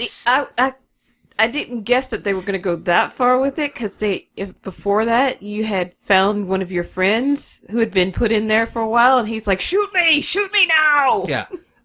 So there's even a moment of you don't know if Dom shot her or himself. What has he got to live for? So, and apparently I haven't played Gears 3, but they have some of those moments set in. Yeah. So, but then again, Eris dies too. So, there are classic examples of... I don't know, and again, to have these moments, these great gameplay moments, Eris dies. That's not a hard thing to write in. It's just because you got attached to her, right? To her? Yeah. Yes. Okay. It's got I never played 7. She's a flower It's Final girl. Fantasy. I just know Eris dies because how could you not? Okay. It's fucking... She was my rock-hard, kick-ass healer. Yeah, you take a powerful character, you kill him, and then, there you go. You have a great story. Atlas is your father. Sorry if you didn't play Bioshock, but Atlas is your father. You see that one fucking coming a mile away, too. Pretty much, yeah. And, it's a trope. It's like, it's Star Wars. It's fucking I am your father. I am the villain, but guess what? Yeah, you come out of obscurity to find out, to Yes. confront. And there's so little in BioShock, but yet it's thought of as like this great game story. Like you got to play BioShock 2 for the story. Of course, BioShock 2 I guess sucked. I never played it. I don't know. Story was the reason I didn't want to play BioShock 2 because I'm like, it seems like this whole world has been kind of Dave farmed Boyle out. said Final Fantasy VII is the best of the bunch. I think Cicely's arguing. I think there's an argument in 6. suing. Yeah, that's No. I know what the argument is. It's 7 is 6 my versus 7. favorite. I think 4 has been thrown out. That one of my brothers like 9, one of my brothers like 8. Is 7, 8, 9 in our family are the trio of the best, and 6. then after that, So you're at your 6, 4, 12. Yeah, it's like this is a Not that I've played 8 or 9. You've played some of them. You played. I thought you played. I played You didn't play 6 or 7. 7. No, I've played 1, 4, 6, 7, and 12. Because for a while we talked about doing like an endurance run where you and I played 7. I guess it was because Yes. we'd never played it. No, I've not finished 7. I've played like through the first disc. You led me on so much. I mean, we started. No, the I thought podcast. I'm gonna said- pull like records out of like. I you said were, I like, hadn't finished it. anti-JRPG with me, and then it's like, no, you're a total closet JRPG player. Well, no, because I didn't like 7. Like I didn't like Final Fantasy after it went 3D. But that's a hipster Final Fantasy level. That's not like I hate JRPGs. Like you're not with me over here. You're not. Things changed. I could not play Cthulhu Saves the World. Okay, that's where I sit over here. I understand, but understand that the story in 6 is like well developed. Story in 7 starts getting emo. I did not touch Final Fantasy until I don't know, 12, did you play and the story gets back to Ultima? No, And did you play any Ultimas before 8 did not know. or 7? I've not played any of the Ultima Yeah, it's Ultimas series. before 7. There's like 3 distinct phases of Ultima: 1 through 3, 4 through 6, and 7 through 9.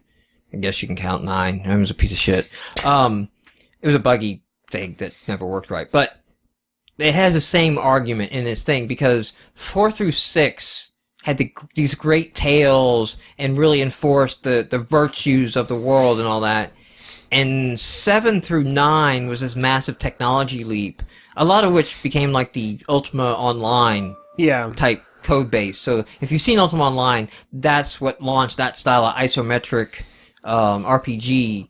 And before that, it was the like go up to a screen with a pretty picture text type stuff. You're in like a weird. Although the first one was like 3D. It was like straight lines. Like you're looking down like a parallelogram 3D. Like the Bard's Tale. Yeah, Okay. yeah. But it has the same arguments. Like people get into the same... I kind of like 7 and 8 better than 4, 5, and 6. I think the story is not as good as people project into it. Yeah. This is an awesome tale. I'm like, it was a lot of fucking reading. And that's kind of my point with like Mega Man and Metroid and stuff is the story's great because you can project into it. And we aren't as used to that It's fucking now. hilarious. The chat was silent almost the entire night. But- and now it's just like nonstop you arguing mentioned Final Fantasy. and Yeah. What I liked about Final Fantasy 4 and 6, and to some extent even 1, is they had to do more with less. I And liked 1. I liked 4. I liked 6. We came in really on 7, and so that's Yeah. the one that I gravitate towards. I came in on... I hope I didn't just hit something I don't there. think you okay. did. I still Nobody's see fighting for 13. No one's... Who would fight except for your friends? Like, Who would 12 fight for 13? 12 wasn't... 12 I actually enjoyed because it wasn't like all this emo crap, Yeah, 12 I never was finished it, enjoyable. but- I haven't either. I just... It didn't turn me off. 3/4 of the way through. I think I could finish it in like 2 hours if I tried. But, I mean, it's even crazy that, like, I like 6 because they didn't go... they couldn't go for the crazy art style that, like, 7 and 13 have, and... I don't know, for some reason that turned me off, and it forced them to focus. In my mind, it forced them to focus on story. That could all be in my mind because... Well, a lot of things are too of like, when did you play it? What age were you? When I was a kid. And what had you played before? Exactly. Because if it's the first time you experience one of the major cliches, then that game established that for all other games. 7 establishes a lot of major cliches. I just don't like those cliches. I did. We literally cut the computer off. We're like, no, you will Phoenix down this bitch. What was 7 on? Was it a PlayStation game? We got it on the PC first, and then we got it on the PlayStation and tried it again. He was like the thing that bothered me about that is like the main character is the pissy, but I was going to give Final Fantasy a stereotype shot. I was going to give it a fucking shot because I was like looking for RPGs that I could play on my iPhone. Final Fantasy 6. Yes. Or 4. 4 or 6. Do it. Well, on the iPhone, they've ported like several of these. I think I was looking at like 1 or 2 or 3 or something. 1's not bad, but it doesn't have as much story. I was just looking for like, hey, I want some RPGs to play on my iPhone. I want something more involved in like pick up and throw away games. 4 or 6, because the 4 they did... No, these motherfuckers want like $10-$20 for these games. Like, fuck you. Fuck you. For your 64K game, that's like 30, 25 years old or whatever the hell. I have rebought Final Fantasy 1 twice. Once for the GBA and once for the PS1. I totally feel your pain. Which Final Fantasy 1? Final Fantasy USA 1, which is actually like Final Fantasy 3? Or Final Fantasy... Because these were like Final Fantasy 1 Japan 1. No, Final Fantasy 1 USA. Like Final Fantasy... I think Final Fantasy 1 is actually Final Fantasy 1. From there on out, it's all screwed up. Okay, because I thought like 3 was the first US. No, 3... Okay, Final Fantasy 1 was the US release. Does the chat know the answer to this question? Final Fantasy 2 came out on the PS1 originally. It had a job system, I believe. Okay, so GA Tech Grad is converting that 1 Japan was 1 US. Yes. 2 and 3 were only Japan. Okay, so then those were skipped. Although they have been re-released. Yeah, you can get them. You can get them on iPhone now. You're gonna pop down fucking $20. Who in their right goddamn mind will do that? Probably somebody who pays $90,000 for a podcast. That's who pays that. Oh, to be honest, I wonder what the curve is there. Like, what's the maximum individual donation on that? Well, you can go look at the backers at the individual levels. Ooh. And you could see if, like, I forgot what their higher levels were. They get their game developers, they're like, hey, we got some game thing we made. We'll give away this game to you at this level, or something. Like I said, they've got, That's what we should have fucking done. We should have put GameMarx up for a Kickstarter and, like, hey, for $50, we'll give you fucking Inca blocks.